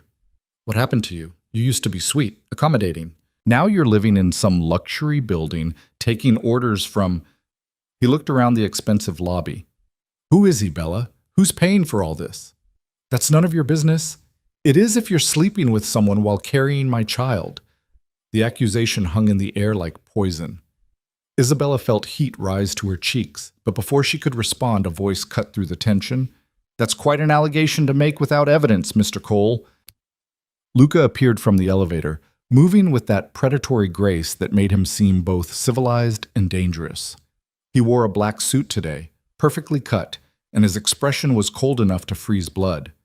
Adrian's face went pale. "Who are you?" "Luca de Luca, and you are trespassing." Luca came to stand beside Isabella, not touching her but close enough that his presence felt protective. "Ms. Moreno has made it clear you're not welcome. I suggest you leave before this becomes a legal matter." "You're the one paying for all this." Adrian's voice dripped with contempt.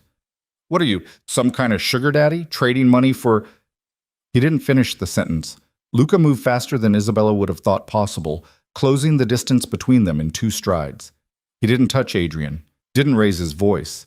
He simply leaned in close and said something too quiet for Isabella to hear. Whatever it was, it drained the color from Adrian's face. He stumbled backward, nearly tripping over his own feet. "You can't. I have rights." "You have no rights." Luca's voice was still quiet, but it carried the weight of absolute authority. "You abandoned your wife when she was potentially pregnant. You provided no support, no contact, nothing. And now you show up making accusations and demands?" He smiled, and it was terrifying. "Your lawyer will receive a formal cease and desist by end of business today. If you contact Miss Moreno again, if you come within 500 feet of her, I will ensure you regret it. Do we understand each other?" Adrian looked at Isabella, then back at Luca. Whatever he saw in Luca's eyes made him nod jerkily. "Good. Marcus, please ensure Mr. Cole finds his way out." The doorman took Adrian's arm with surprising firmness and guided him toward the door. Adrian looked back once, his expression a mixture of fear and hatred. Then he was gone. Isabella realized she was shaking. Luca turned to her, his expression immediately softening. "Are you all right?" "What did you say to him?"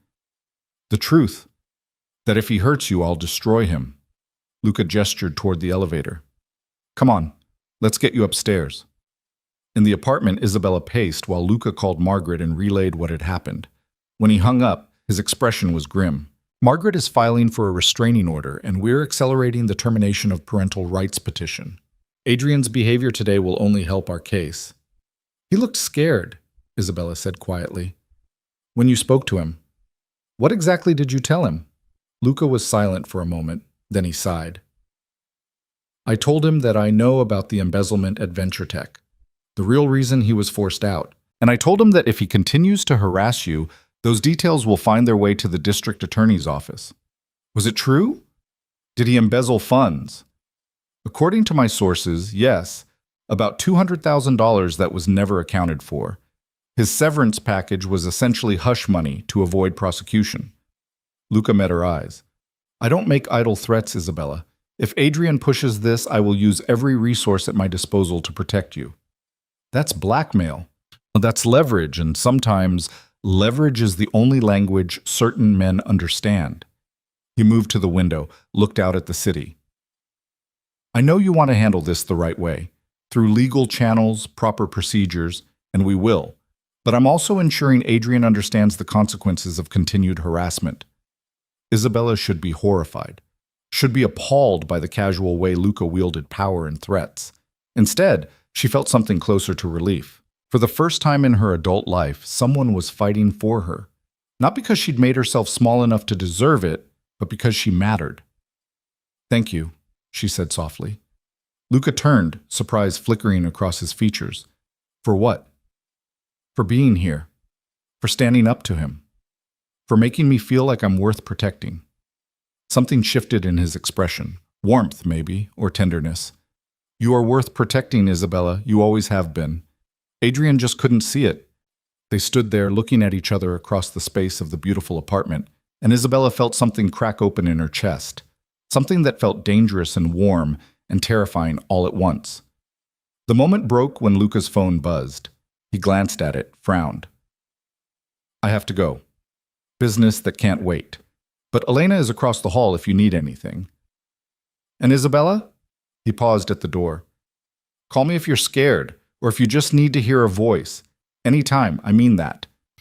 After he left, Isabella sat on the couch and placed her hand on her stomach, where her baby was growing. At 14 weeks now, she was starting to show, just a small bump that made her regular clothes tight. Soon she'd need maternity wear. Soon there would be movement, kicks, the reality of a whole person forming inside her. She thought about Adrian's face when he'd seen her. The confusion and anger at finding her not broken but surviving, thriving even. He'd wanted her to be desperate, to come crawling back. Instead, she'd found something he couldn't give her: safety, support, the feeling of being valued. And it had come from the most unexpected source.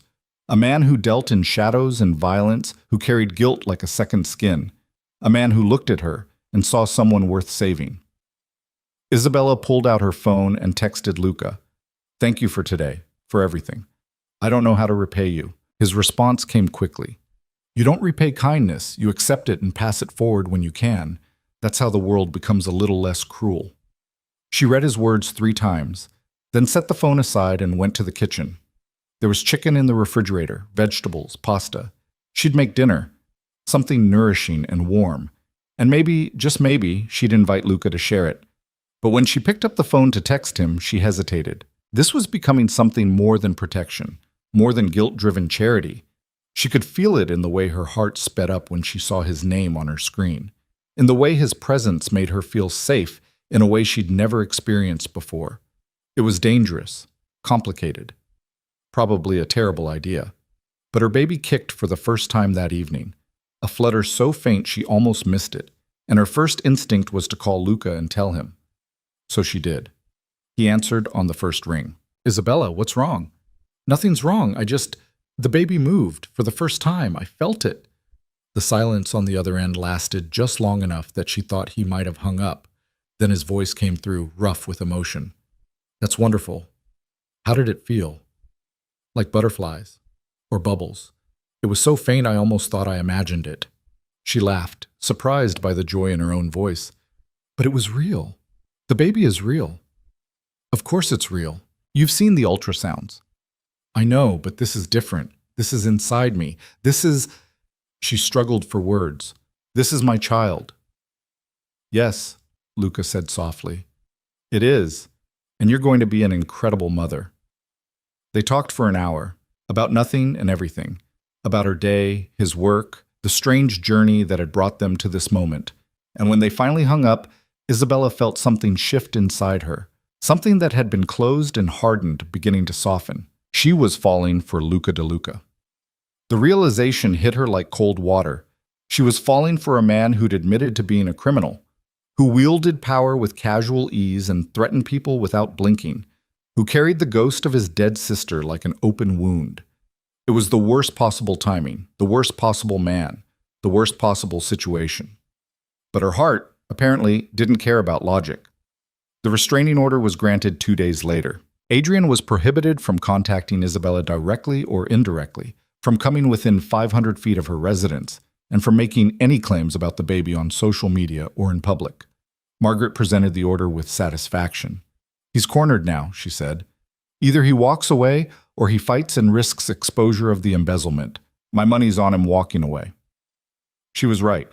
A week later, Adrian's lawyer contacted Margaret with an offer. Adrian would sign away all parental rights in exchange for immunity from any future claims. The baby would not carry his name. He would have no contact, no visitation, no involvement whatsoever.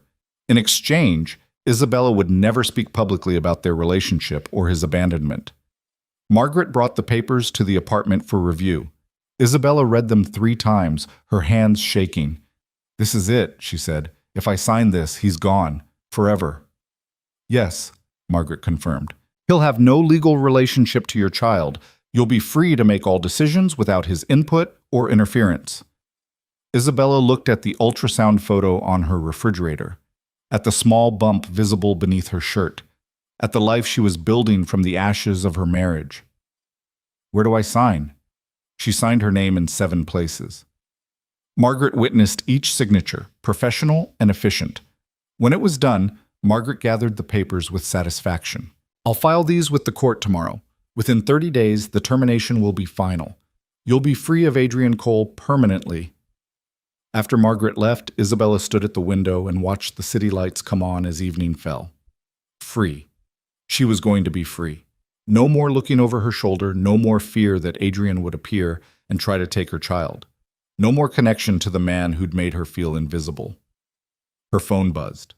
"Luca. Margaret told me you signed. How are you feeling?" Isabella typed and deleted 3 responses before settling on the truth. Relieved, scared, free. All at once. Would it help to talk about it? "I can come by." She looked around the apartment, at the life he'd given her, at the safety he'd provided, at the future he'd made possible. Yes. Please. He was there in 15 minutes, carrying a bag from her favorite Thai place. "I thought you might not have eaten," he said, setting containers on the counter. "And stress eating is better than not eating at all." They ate at the dining table, the food warm and comforting. Luca didn't push her to talk, didn't demand explanations. He just sat with her, present and solid and real. "I keep waiting to feel sad," Isabella said finally, "about the marriage ending, about Adrian being gone. But all I feel is relieved." "That's normal. You're allowed to be glad that someone who hurt you is out of your life. Does that make me a bad person?" "It makes you human." Luca set down his fork. "Isabella, you spent 3 years making yourself smaller to fit into Adrian's vision of what you should be. You sacrificed your career, your independence, your sense of self. And he repaid that by leaving when things got complicated. Being relieved that's over doesn't make you bad. It makes you sane." "Sophia would have liked you," Isabella said suddenly. Luca looked surprised. "Why do you say that?" "Because you see people. Really see them. Not who you want them to be or who they're pretending to be. Who they actually are." She met his eyes. "You saw me that night in the park. Saw past the fear and the pretending. And you've been seeing me ever since." "You make it easy," Luca said quietly. "You're not pretending anymore. You're just yourself. And that person is remarkable." The air between them felt charged, electric. Isabella's heart hammered against her ribs. This was dangerous territory, crossing lines that shouldn't be crossed. But she couldn't seem to stop herself. "Luca, I need to tell you something." "All right. I'm grateful for everything you've done. The apartment, the support, dealing with Adrian, all of it." She took a breath. "But this is becoming more than gratitude. And I don't know if that's okay, or if it complicates everything, or if I'm completely misreading." He kissed her. One moment they were sitting across from each other, and the next he was standing, pulling her up with him, his mouth on hers with a desperate tenderness that made her forget how to breathe. His hands cupped her face, gentle despite the intensity, and she melted into him like she'd been waiting her whole life for this moment. When they finally broke apart, both breathing hard, Luca rested his forehead against hers. "You're not misreading anything," he said roughly. "I've been trying so hard to keep my distance, to not let this become complicated. But Isabella, every time I see you, every time you smile or laugh or show that incredible strength, I fall a little more." "This is crazy," she whispered. "I'm pregnant with another man's child. You're you. This can't work." "Why not?" "Because," she struggled for words, "because I'm broken and messy, and I don't know how to trust anymore. Because you have this whole dangerous life I don't understand. Because you're afraid," Luca finished gently. "I know, so am I. But Isabella, I've spent 6 years letting fear and guilt control my life, letting Sophia's death define every choice I make. And then I met you, and for the first time I wanted something for myself. Not to make up for the past, not to ease guilt, just because being near you makes me feel human again." Isabella looked up at him, at the vulnerability in his dark eyes, and felt her last resistance crumble. "I don't know how to do this." "Neither do I, but maybe we can figure it out together." He kissed her forehead. No pressure, no expectations, just, "Let's see where this goes." She nodded, not trusting her voice, and when he pulled her into his arms, she let herself lean into his strength, let herself feel safe and valued and maybe, just maybe, loved. Outside, the city hummed with its endless energy. But inside the apartment, there was only warmth and the quiet promise of something new beginning, something that felt a lot like hope. Luca didn't stay the night. He kissed her once more at the door, soft and lingering, and then he was gone, leaving Isabella standing in the middle of her apartment with her fingers pressed to her lips and her heart racing like she'd just run a marathon. She couldn't sleep. Every time she closed her eyes, she felt his mouth on hers, his hands gentle on her face, the way he'd looked at her like she was something precious. It was intoxicating and terrifying in equal measure. She'd been married for 3 years and had never felt this kind of intensity. Adrian had been comfortable, predictable, safe in all the wrong ways. Luca was none of those things, and that should have sent her running. Instead, she found herself texting him at 2 a.m. "Are you awake?" The response came immediately. "Always, can't sleep, too much thinking. Want company?" "I can be there in 10 minutes, Isabella smiled at her phone. "No, I just wanted to know you were there. I'm always here. Try to rest. You need it." She fell asleep with the phone still in her hand, a small smile on her face. The next morning, Elena appeared at her door with fresh pastries and coffee that smelled like heaven. She took one look at Isabella's face and raised an eyebrow. "Well," she said, stepping inside without invitation, "something's changed." Isabella felt heat rise to her cheeks. "I don't know what you mean." "Please, I've worked for Luca for 8 years. I know what he looks like when he's trying very hard not to care about someone, and I know what you look like right now." Elena set the pastries on the counter. "So, are we going to talk about it, or are we going to pretend nothing happened?" "There's nothing to talk about. He kissed you." Isabella's head snapped up. "How did you—" "He called me last night at midnight, asking if it was completely insane to get involved with a pregnant woman he was supposed to be protecting." Elena poured coffee into 2 mugs with practiced efficiency. "I told him it was probably the sanest thing he's done in years." "Elena, this is complicated. I'm pregnant with another man's child. Luca is— He's a man who's been half dead since his sister died, and you're the first person who's made him feel alive again." Elena handed her a mug. "Yes, it's complicated. Yes, the timing is terrible. But Isabella, I've watched Luca for 8 years build walls so high and thick that no one could get through. You scaled them in a matter of weeks." "I didn't do anything. You were yourself. You let him help you. You didn't try to use him or manipulate him or play games. You just accepted his help with grace and tried to build a life." Elena sipped her coffee. "Do you have any idea how rare that is in our world?" "Your world," Isabella corrected. "I'm not part of whatever Luca does." "No, and he'd kill to keep it that way." Elena's expression grew serious. "But you need to understand something. Luca's business is dangerous. There are people who would love to find a weakness they could exploit. If they discover you mean something to him, then I become a target." Isabella set down her mug, her stomach churning. "Maybe this was a mistake. Maybe we should just—" "No." Elena's voice was firm. "Don't you dare let fear stop you from living. Luca has the best security in the city. You're safer with him than you've ever been. But you need to be aware, need to be careful." Isabella's hand went to her stomach, protective. "I can't put my baby at risk." "You won't. Luca would burn the city down before he let anything happen to you or your child." Elena's expression softened. "He's already started adoption proceedings." The words hit like a physical blow. "What?" "He didn't tell you. He contacted Margaret Chen 2 days ago. Asked her to prepare paperwork to legally adopt your baby once it's born. If you're willing, of course." Isabella couldn't breathe. "He can't. We haven't even— This is moving too fast." "Is it? Or is it exactly the speed it needs to move?" Elena stood, collected her purse. "Think about it. But Isabella, that man has never wanted to be a father. Never allowed himself to imagine it. And now he's preparing to adopt a child that isn't biologically his because he can't imagine a world where your baby doesn't have his protection and his name. After Elena left, Isabella sat motionless for a long time. Adoption. Luca wanted to adopt her baby, wanted to be a father to a child conceived by another man, wanted to tie himself to her in the most permanent way possible. It was too much, too fast, too everything. Her phone rang. Luca's name appeared on the screen. She answered on the third ring. Elena has a big mouth, he said without preamble. She's concerned about me. So am I, which is why I'm calling to apologize for moving too fast. The adoption idea, I shouldn't have started that process without talking to you first. Isabella closed her eyes. Why do you want to adopt my baby? Silence stretched between them. Then Luca's voice came through, rough and honest.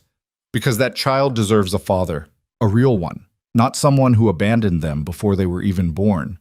And because I look at your ultrasound photo on the refrigerator, and I think about teaching them to ride a bike, to read, to navigate this insane city. I think about being there for their first day of school and their graduation and all the moments in between. And I want that. I want to be that person for them.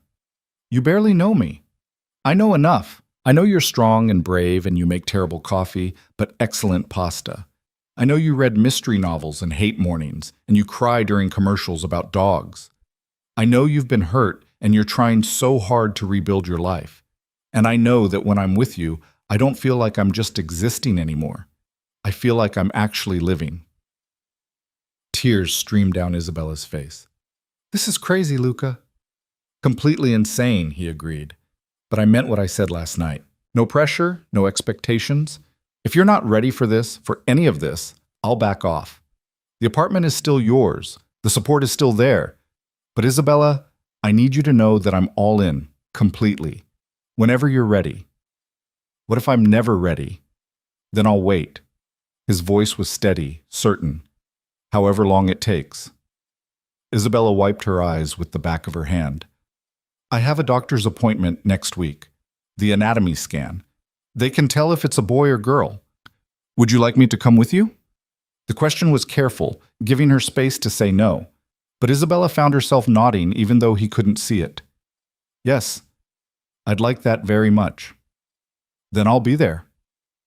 They talked for another hour about nothing important, about the weather and the book she was reading and the restaurant Luca was thinking of trying. Normal, mundane things that felt extraordinary simply because they were sharing them. When they finally hung up, Isabella felt lighter than she had in months. Maybe this was crazy. Maybe it would all fall apart. But for the first time since Adrian had left, she felt like she was choosing her own future instead of just surviving the one thrust upon her. The days leading up to the appointment passed in a blur of anticipation and nerves.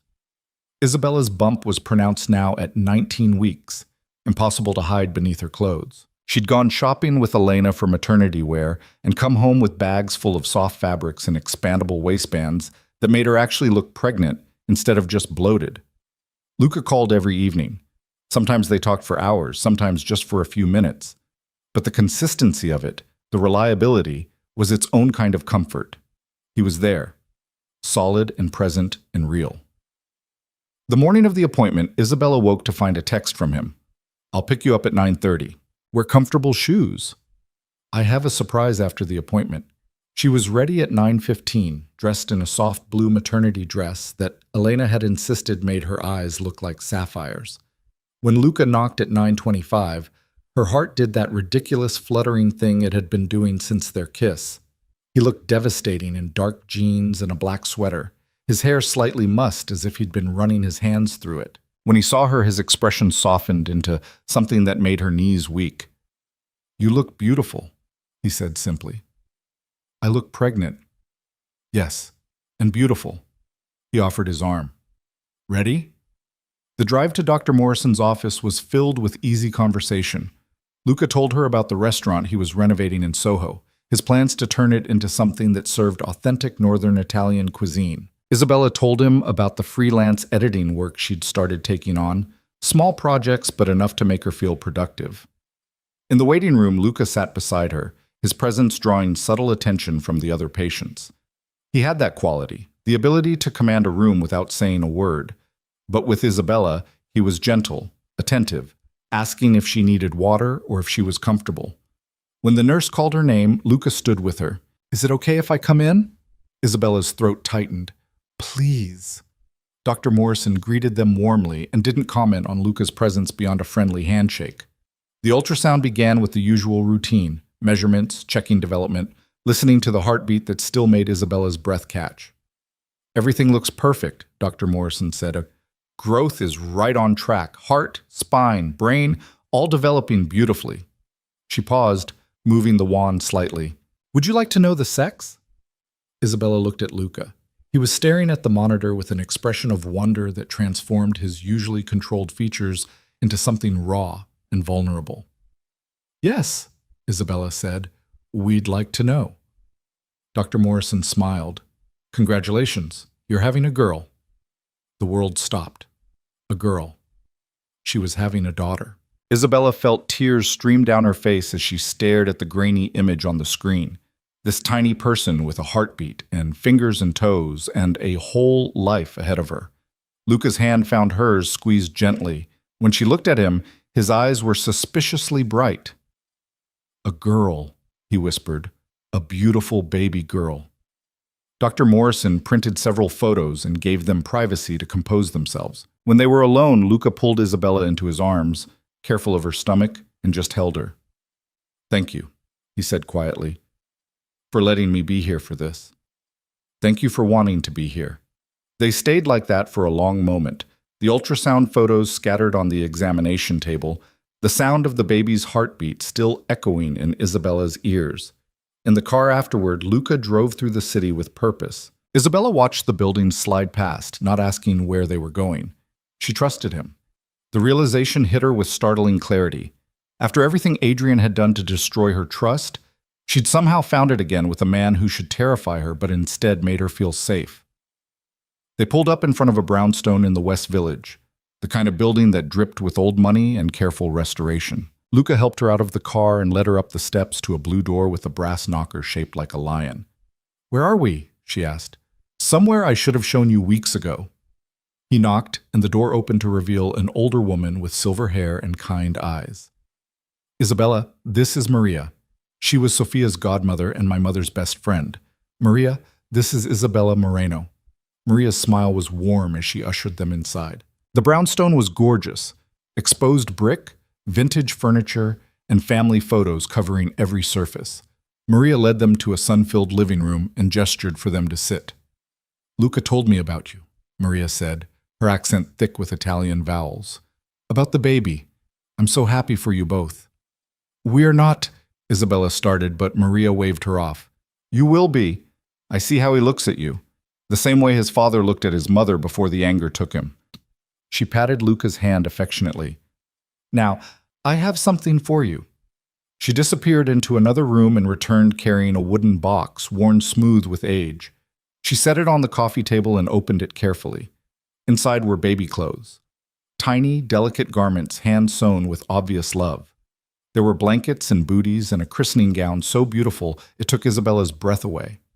"These were Sophia's," Maria said softly. "Her mother made them before she was born, and Sophia always said that if she had a daughter, she'd pass them down." She looked at Isabella with eyes full of warmth. "I think she'd want your little girl to have them." Isabella's vision blurred. "I can't. These are too precious. They're meant to be used, not stored away collecting dust." Maria pressed the box into her hands. "Babies should be wrapped in love, yes? These clothes carry so much love." Luca's hand was on Isabella's back, steady and grounding. She looked at him through her tears and saw his own eyes were wet. "Thank you, Maria," he said, his voice thick. "This means everything." They stayed for an hour, drinking tea and eating Maria's homemade biscotti while she told stories about Sophia as a child, about her kindness and her terrible singing voice, and her dreams of becoming a teacher. The stories were bittersweet but beautiful, and Isabella felt honored to be trusted with them. When they finally left, Isabella carried the box of baby clothes like it was made of glass. In the car, Luca was quiet, his hands gripping the steering wheel tightly. "Are you okay?" Isabella asked. "I haven't been to see Maria since Sophia died," he said quietly. I couldn't face her. Couldn't face anyone who reminded me of what I'd lost. But today, showing her that you're having a girl, seeing her smile again. He trailed off. Thank you for coming with me. Thank you for sharing this with me, for trusting me with Sophia's memory. He looked at her then, really looked at her, and what she saw in his eyes made her heart stutter. Isabella, I need to tell you something. Okay. I'm falling in love with you. The words were raw, honest, stripped of any pretense.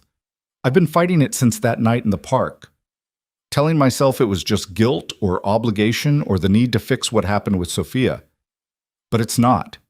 It's you. The way you laugh at terrible jokes and the way you cry at ultrasounds and the way you're building a whole new life from absolutely nothing. You're extraordinary, and I'm falling in love with you.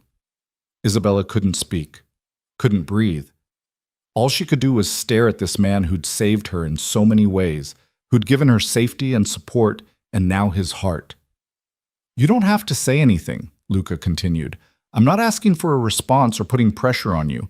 I just needed you to know, because we're having a daughter. We?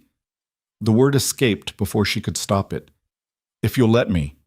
If you'll let me be her father, not because of obligation or guilt, but because I can't imagine not being part of her life, part of your life. He pulled the car over, turned to face her fully. Isabella, I want to be there for every moment, every midnight feeding, every diaper change, every first. I want to teach her to be brave like her mother. I want to give her the childhood Sophia never got to give her own daughter. I want... His voice broke. I want to be a family. The tears came then, hot and fast. Isabella launched herself across the console and kissed him with everything she had. All the fear and hope and desperate longing that had been building since that night in the park poured into the kiss. When they finally broke apart, both gasping, she pressed her forehead to his. I'm falling in love with you too, she whispered, and it terrifies me. Why? Because last time I loved someone, they destroyed me. Because you're supposed to be dangerous and wrong and everything I should run from. Because this is all happening so fast, and I'm afraid that if I let myself believe in it, it'll disappear. Luca cupped her face in his hands, his touch infinitely gentle. I can't promise I won't hurt you. I'm human, and humans make mistakes. But I can promise that I will never abandon you, never make you feel invisible, never put anything above you and our daughter. You're not a convenience or a placeholder. You're everything. Our daughter, Isabella repeated, testing the words. You really want to adopt her? More than I've ever wanted anything. I want her to have my name, my protection, my love. I want to be her father in every way that matters. He kissed her softly. But only if that's what you want. What I want is terrifying. Tell me anyway. Isabella took a shaky breath. I want you to be there when she's born. I want you to walk her to her first day of school and teach her to ride a bike and scare away her first boyfriend. I want to wake up next to you and fall asleep in your arms and build something real that doesn't fall apart when things get hard. I want... Her voice broke. I want to be a family too. The kiss that followed was different from the others. Slower, deeper, full of promise and possibility. When they finally pulled apart, Luca was smiling, a real smile that transformed his entire face. So we're doing this? He asked. Really doing this? I think we've been doing this since you stepped out of the shadows in that park. Isabella laughed through her tears. I was just too scared to admit it. Not scared, careful. There's a difference. He brushed a tear from her cheek. And I love that about you. You don't trust blindly. You make people earn it. They drove back to her apartment in comfortable silence, hands linked across the console. When they arrived, Luca carried the box of baby clothes upstairs and set it carefully in the empty second bedroom. We should start thinking about the nursery, he said, looking around the bare space. What colors do you like? You're really ready to jump into this? Isabella, I've been ready since the moment I saw you on that bench. He pulled her close, one hand resting on her bump. Besides, we only have a few months. July will be here before we know it. They spent the evening looking at nursery ideas on his phone, debating between soft pastels and bold colors, traditional furniture and modern designs. It felt surreal and perfect, and utterly domestic in a way that made Isabella's heart ache with happiness. When Luca finally left, Late, after kissing her senseless against the door, Isabella stood in the empty nursery and imagined it filled with life. A crib in the corner, a rocking chair by the window, shelves full of books and toys, and Luca standing in the middle of it all, holding their daughter with the same wonder she'd seen on his face during the ultrasound. Their daughter. Not Adrian's. Theirs. She placed her hand on her stomach, feeling the gentle flutter of movement. "You're going to have an amazing father," she whispered. "Someone who chose you, who wanted you before you were even born, who'll love you with everything he has." The baby kicked in response, and Isabella laughed through fresh tears. For the first time in her life, she felt like she was exactly where she was supposed to be. The next few weeks passed in a haze of happiness Isabella had never experienced before. Luca was there constantly, but never suffocatingly. He'd appear in the evenings with groceries or takeout, help her put together the furniture they'd ordered for the nursery, read parenting books with the same intensity he probably brought to his business dealings. Elena had become a true friend, helping Isabella prepare for motherhood with practical advice and dark humor. They'd go shopping for baby essentials, Elena steering her away from unnecessary gadgets and toward the things she'd actually need. "Forget the wipe warmer," Elena said one afternoon at Bye Bye Baby. "You need good bottles, a comfortable nursing chair, and approximately 6,000 muslin blankets." 6,000! Babies are disgusting, darling.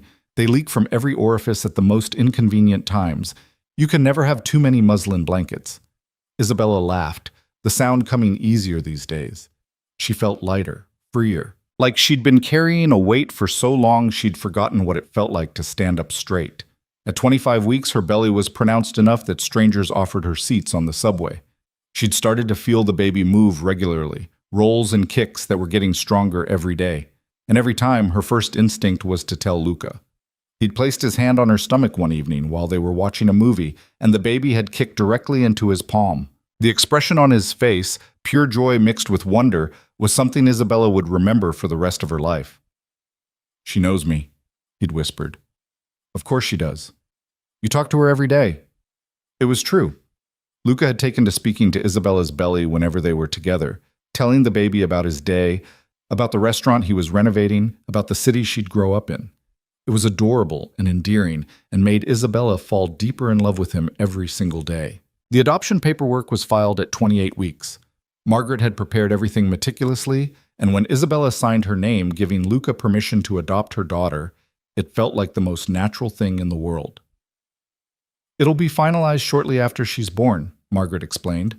"We'll file the birth certificate with Luca listed as father, and the adoption will be processed within weeks. Legally, she'll be a DeLuca from the start." A DeLuca. Their daughter would carry Luca's name, his protection, his legacy. It was overwhelming and perfect all at once. That night, lying in bed with Luca's arms around her and his hand on her belly, Isabella finally asked the question that had been nagging at her. "Do you ever worry that people in your world will use her against you? Use us?" She felt him tense behind her. "Every day. But you're not backing away." "No, because backing away doesn't make you safer. It just makes you alone." He kissed her shoulder. "I've increased security. The building has been thoroughly vetted. Everyone who works there has been background checked. And I have people watching for any threats, any indication that someone might try to use you to get to me." "That sounds exhausting." "It's necessary. And Isabella, I need you to promise me something." "What?" "If anything ever feels wrong, if someone approaches you, if you notice anything unusual, you tell me immediately, no matter how small it seems." Isabella turned in his arms to face him. "You're scaring me. I'm being realistic. My world is dangerous. I won't lie to you about that. But I'm also very good at keeping the people I love safe." He stroked her cheek. "I just need you to trust me and be aware." "I trust you, completely." "Then we'll be fine." But Isabella could see the worry in his eyes, could feel the tension in his body. Whatever dangers lurked in Luca's world, they were real and present. And now, by loving him, by carrying his daughter, she'd become part of that world too. It should have terrified her. Maybe it would have, 6 months ago. But now, with Luca's arms around her and their daughter moving beneath her ribs, she felt only determination. They'd made it this far. They'd survived Adrian, the uncertainty, the fear. They'd built something real and solid and worth protecting. Whatever came next, they'd face it together. And that was enough. The threat came on a Tuesday morning in early June, when Isabella was 34 weeks pregnant and so tired of being huge that she'd started measuring time in days until her due date rather than weeks. She'd woken to use the bathroom for the third time that night and was shuffling back to bed when her phone lit up with a text from an unknown number. The message was simple and chilling. Beautiful apartment. Shame if something happened to it. Tell DeLuca we need to talk. Isabella's blood ran cold. She grabbed the phone with shaking hands and immediately called Luca. He answered before the second ring, alert despite the 3 a.m. hour. What's wrong? She read him the message, her voice trembling. There was a beat of silence, then she heard movement, the rustle of clothes. I'm coming over. Lock the door. Don't open it for anyone but me. His voice was controlled, but she could hear the fury beneath it. I'll be there in 5 minutes. He made it in 4. Isabella heard his key in the lock. He'd had one for weeks now, and then he was there, pulling her into his arms, his hands running over her as if checking for injuries. I'm okay, she said against his chest. It was just a text. Just a text. He pulled back, his expression dark. Someone found you, found this place. They're threatening you to get to me. Who would do that? Luca's jaw tightened. I have an idea. There's been tension with one of the other organizations. Territory disputes. The usual power plays. I thought I had it contained, but apparently not. He pulled out his phone, typed something rapidly. I'm having security doubled on the building, and I'm moving you. What? No, this is my home. This is a location they know about, which makes it unsafe. His tone left no room for argument. There's a penthouse in Tribeca. Top floor, private elevator, security that would make Fort Knox jealous. You're moving there tonight. Luca, I can't just... Yes, you can. Because in 5 weeks, you're going to have a baby. My baby. Our daughter. And I will not risk either of you being used as leverage against me. He cupped her face, his touch gentle despite the steel in his voice. Please, Isabella, don't fight me on this. She saw the fear in his eyes, real fear, not the controlled concern he usually showed. Someone had threatened her, had found where she lived, had made it clear they knew exactly how to hurt him. Okay, she whispered. We'll move. The relief on his face was palpable. Thank you. Elena will help you pack tomorrow. For tonight, I'm staying here. You don't have to... I'm staying. His voice was firm. I'm not leaving you alone. Not now. They went back to bed, but neither slept. Luca held her close, one hand on her belly where their daughter kicked and rolled, oblivious to the danger swirling around them. Isabella could feel the tension in his body, the protective fury he was barely containing. Who sent the message? She asked quietly. A man named Vincent Russo. Runs an organization that's been trying to expand into my territory for months. I've been handling it through negotiations, trying to avoid bloodshed. But apparently, he's decided to escalate. What does he want? Power. Money. The usual things men like us fight over. Luca's voice was bitter. I've spent years building something more sophisticated than my father's old operation. Legitimate businesses mixed with the less legitimate. I thought I could modernize, move away from the violence, but men like Russo only understand force. What are you going to do? Whatever I have to do to keep you safe. He kissed her forehead. But first, I'm getting you somewhere he can't reach. The penthouse was stunning. 32nd floor of a pre-war building in Tribeca, with floor-to-ceiling windows, exposed brick, and a level of luxury that made the Murray Hill apartment look modest. There was a nursery already set up. Luca had been planning this move for weeks, she realized, just waiting for the right moment. How long have you been preparing this? Isabella asked, running her hand over the crib rail. Since the first threat came in 3 weeks ago. Luca had the grace to look slightly guilty. I didn't want to worry you. But I've been working with Russo, trying to find a peaceful solution. When that failed, I started making contingency plans. You should have told me. I know. I'm sorry. I was trying to handle it without dragging you into my world more than necessary. He moved to stand beside her, looking down at the crib. But you're right. We're partners. I should have been honest. Isabella turned to face him, took his hands in hers. No more secrets. Whatever's happening, we face it together. Together, he agreed. Starting with a meeting I have with Russo tomorrow. He's agreed to talk. I'm going to make it very clear that you're off limits. And if he doesn't agree? Luca's expression went cold. Then he'll discover why people don't cross me. The meeting took place in neutral territory, a private room at an upscale restaurant in Midtown. Luca had insisted Isabella stay at the penthouse with Elena and two armed guards he trusted implicitly. She'd wanted to argue, but the fierce protectiveness in his eyes stopped her. I'll call you the moment it's over, he'd promised, kissing her thoroughly. Stay safe. Both of you. She'd watched him leave in a tailored charcoal suit that made him look like death in designer clothing, and prayed this would end without violence. The call came 2 hours later. Luca's voice was tight with controlled rage. It's handled. Russo has agreed to back off. You're safe. What did you do? What I had to do. I'll explain when I get home. He paused.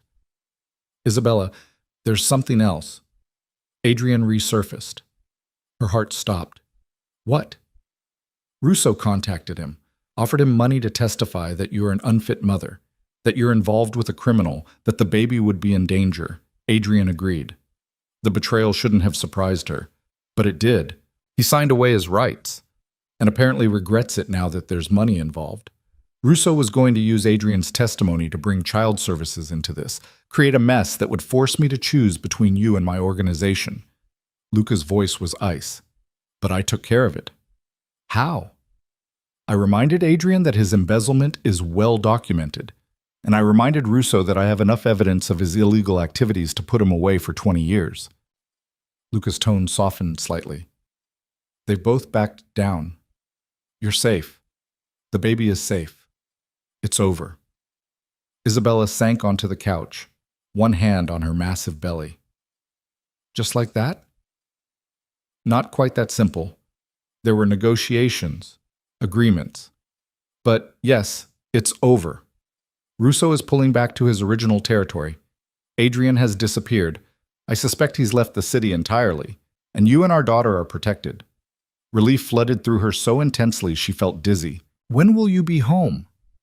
20 minutes? I need to see you, touch you, make sure you're really okay. When he arrived, Isabella was waiting by the door. He pulled her into his arms the moment he stepped inside, holding her as if she might disappear. She felt him shaking slightly, the adrenaline and fear finally catching up to him. I thought I might lose you, he said roughly. When Russo mentioned Adrian, when I realized how vulnerable you were, I thought, but you didn't. You protected us. She pulled back to look at him. Luca, I need to know. Did you hurt anyone? No. I made it clear I would if they pushed, but it didn't come to that. Violence was my father's way. I prefer leverage and information. His smile was grim, though I won't pretend I wasn't tempted. I love you, Isabella said, the words flowing easily now. And I trust you, but I need you to promise me something. Anything. Promise me that you'll always choose us over your business. That if it comes down to your empire or your family, you'll choose family. Luca cupped her face in his hands, his dark eyes fierce with conviction. I already have. The moment I saw you in that park, the moment I decided to help you, I chose family over everything else. My business matters, yes, but you and our daughter, you're everything. That night, they lay in bed in their new home, and Luca talked about the future, about selling off the less legitimate parts of his operation, focusing on the restaurants and real estate he'd been building, about becoming the kind of man their daughter could be proud of. I want her to know what I do, he said. Not hide it or pretend I'm something I'm not, but I want to be able to explain it without shame, without fear that she'll grow up afraid of her own father. She won't be afraid of you. She'll love you, just like I do. He kissed her then, slow and sweet, his hand resting on her belly where their daughter kicked steadily. I can't wait to meet her. 3 more weeks, if she's on time. She'll be early. Strong-willed women always are. Isabella laughed, and the sound filled the beautiful penthouse with warmth. They'd survived so much: abandonment, threats, fear. They'd built something solid from the ashes of her broken marriage and his crushing guilt, and now they were about to become a family. 2 weeks later, at 36 weeks and 3 days, Isabella's water broke during dinner. One moment she was eating the pasta Luca had made, the next she was standing in a puddle staring at him with wide eyes. "That's not supposed to happen yet," she said inanely. Luca was already moving, grabbing the hospital bag they'd packed weeks ago, calling the car service, helping her change clothes with efficient calm. But she could see the barely controlled panic in his eyes. "It's okay," she said, gripping his hand through a contraction. "Women have babies early all the time. She's just impatient." "Like her mother," Luca said, and despite everything, he smiled. The hospital was a blur of activity. Dr. Morrison was called, labor progressed faster than expected, and before Isabella knew it, she was being told to push. Luca stayed by her side the entire time, holding her hand, wiping her forehead, whispering encouragement even when she cursed him for getting her pregnant in the first place. "I didn't get you pregnant," he said, amused despite the situation. "That was Adrian's doing." "You're here, so you're getting blamed," she panted. "That's how this works." And then, after what felt like hours but was actually only 47 minutes of active labor, there was a cry, high and indignant and absolutely perfect. "It's a girl," Dr. Morrison announced, though they'd known that for months. A beautiful, healthy girl. They placed her on Isabella's chest, and the world stopped. She was tiny and perfect, with dark hair plastered to her head and eyes that seemed to look right into Isabella's soul. She was real. After months of fear and hope and preparation, she was finally real. "Hi, baby," Isabella whispered, tears streaming down her face. "Hi, sweet girl. We've been waiting for you." Luca stood beside the bed, staring at their daughter with an expression of such profound wonder that Isabella's heart cracked open. When the nurses took the baby to clean her and check her vitals, he sat on the edge of the bed and pulled Isabella close. "She's perfect," he said roughly. "Absolutely perfect." "She is." Isabella wiped her eyes. "What should we name her?"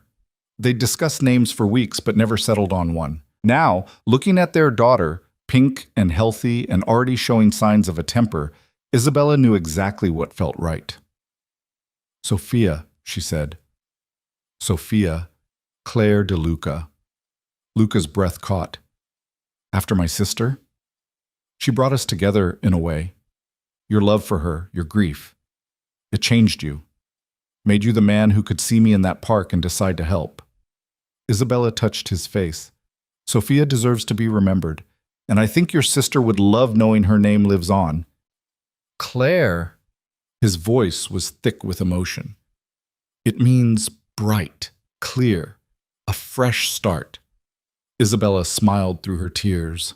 "Sophia Claire, our bright new beginning." The nurses brought the baby back, now cleaned and wrapped in a soft pink blanket. Luca held out his arms and they placed her carefully in his embrace. He looked down at his daughter because she was his, legally and in every way that mattered. And Isabella watched something fundamental shift in his expression. "Hello, Sophia Claire," he whispered.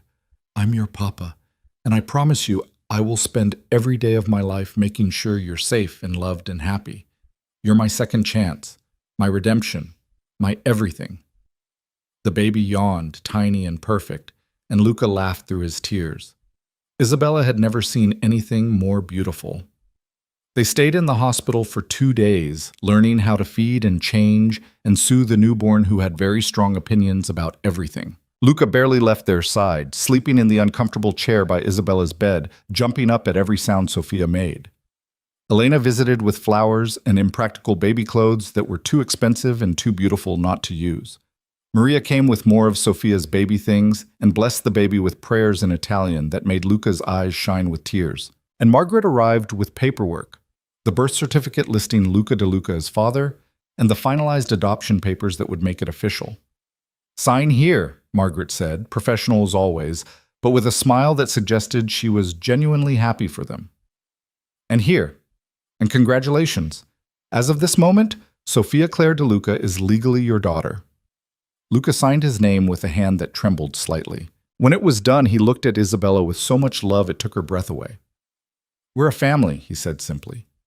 "We're a family," she agreed. Going home was surreal. The penthouse had been transformed while they were at the hospital. More baby supplies, a meal delivery service stocked for weeks, and a night nurse who would help for the first month. Luca had thought of everything. That first night, they stood together in the nursery watching Sophia sleep in her crib. She was so tiny, so fragile, and yet she'd already changed everything. "I never thought I'd have this," Luca said quietly. "A family, a daughter, someone who looks at me and sees a father instead of a criminal." "You're both," Isabella said honestly. "But the father part is what matters to her, to us." He pulled her close, careful not to press on her still healing body. "I meant what I said in the hospital, about being a better man. I've started the process of selling off the questionable parts of my business. Within a year, I'll be completely legitimate. You don't have to do that for me. I'm doing it for Sophia, and for you, and for myself." He looked down at their sleeping daughter.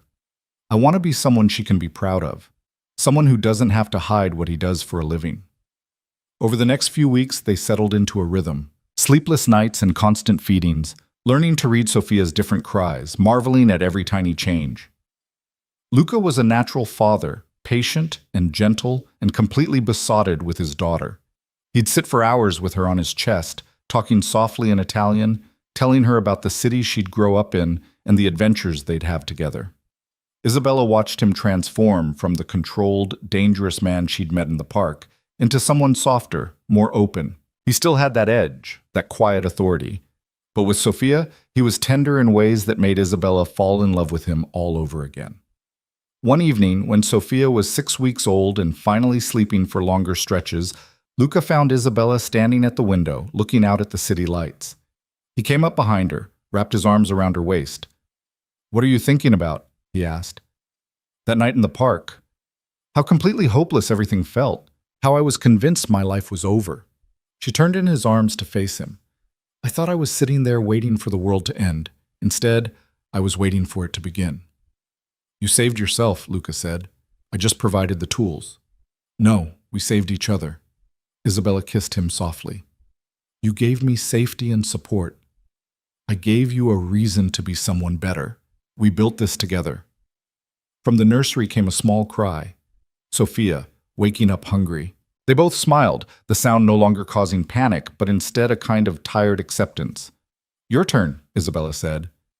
"Our turn," Luca corrected, taking her hand. They walked together to the nursery where their daughter waited.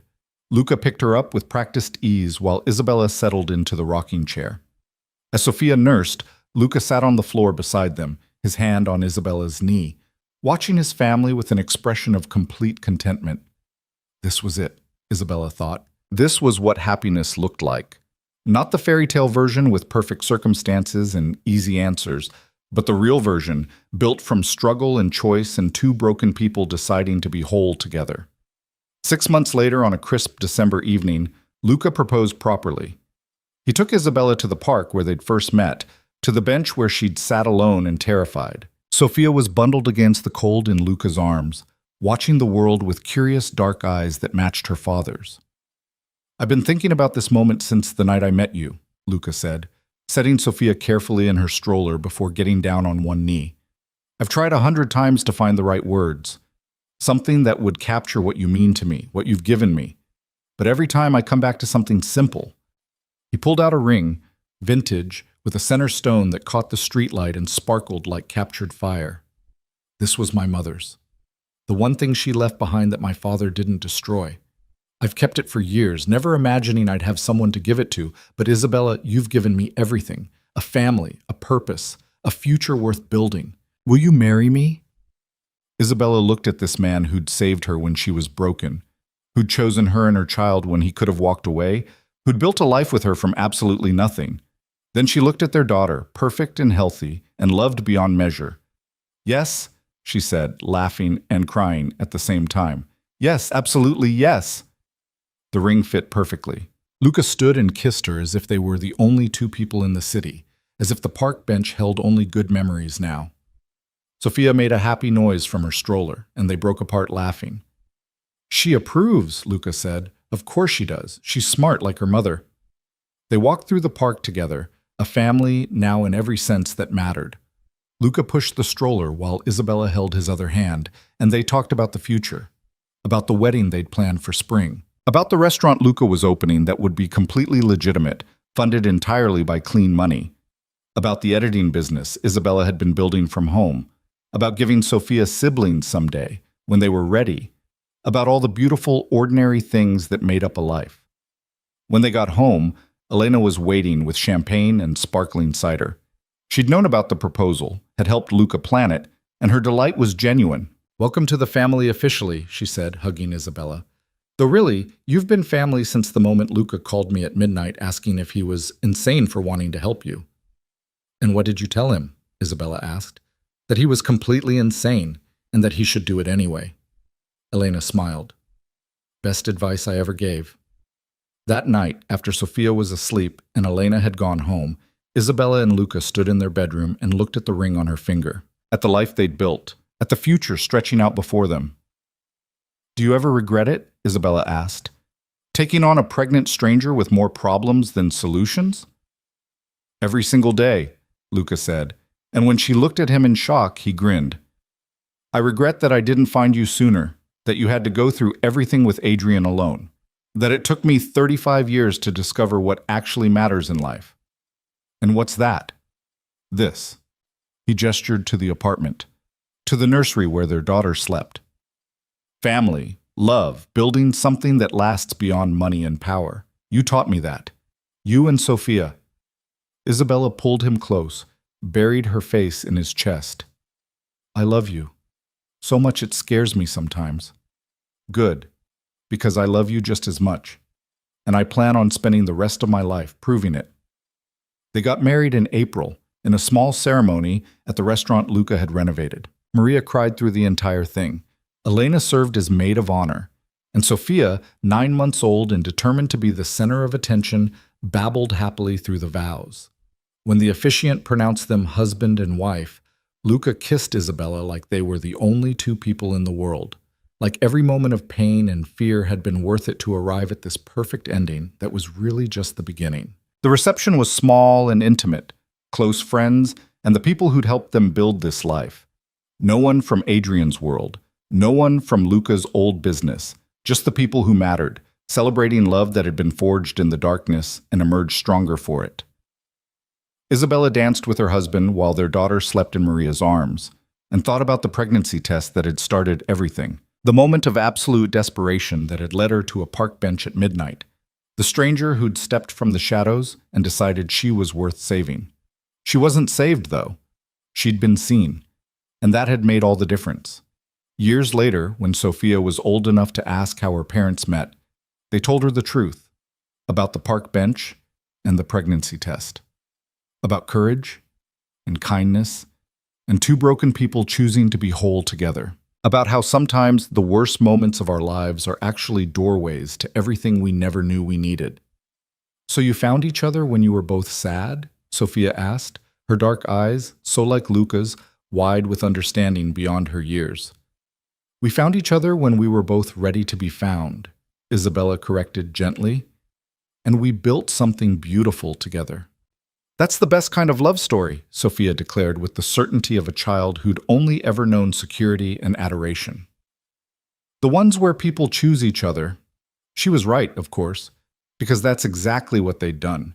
Chosen each other when they could have walked away, chosen family over fear, chosen love over the safety of staying closed off and alone.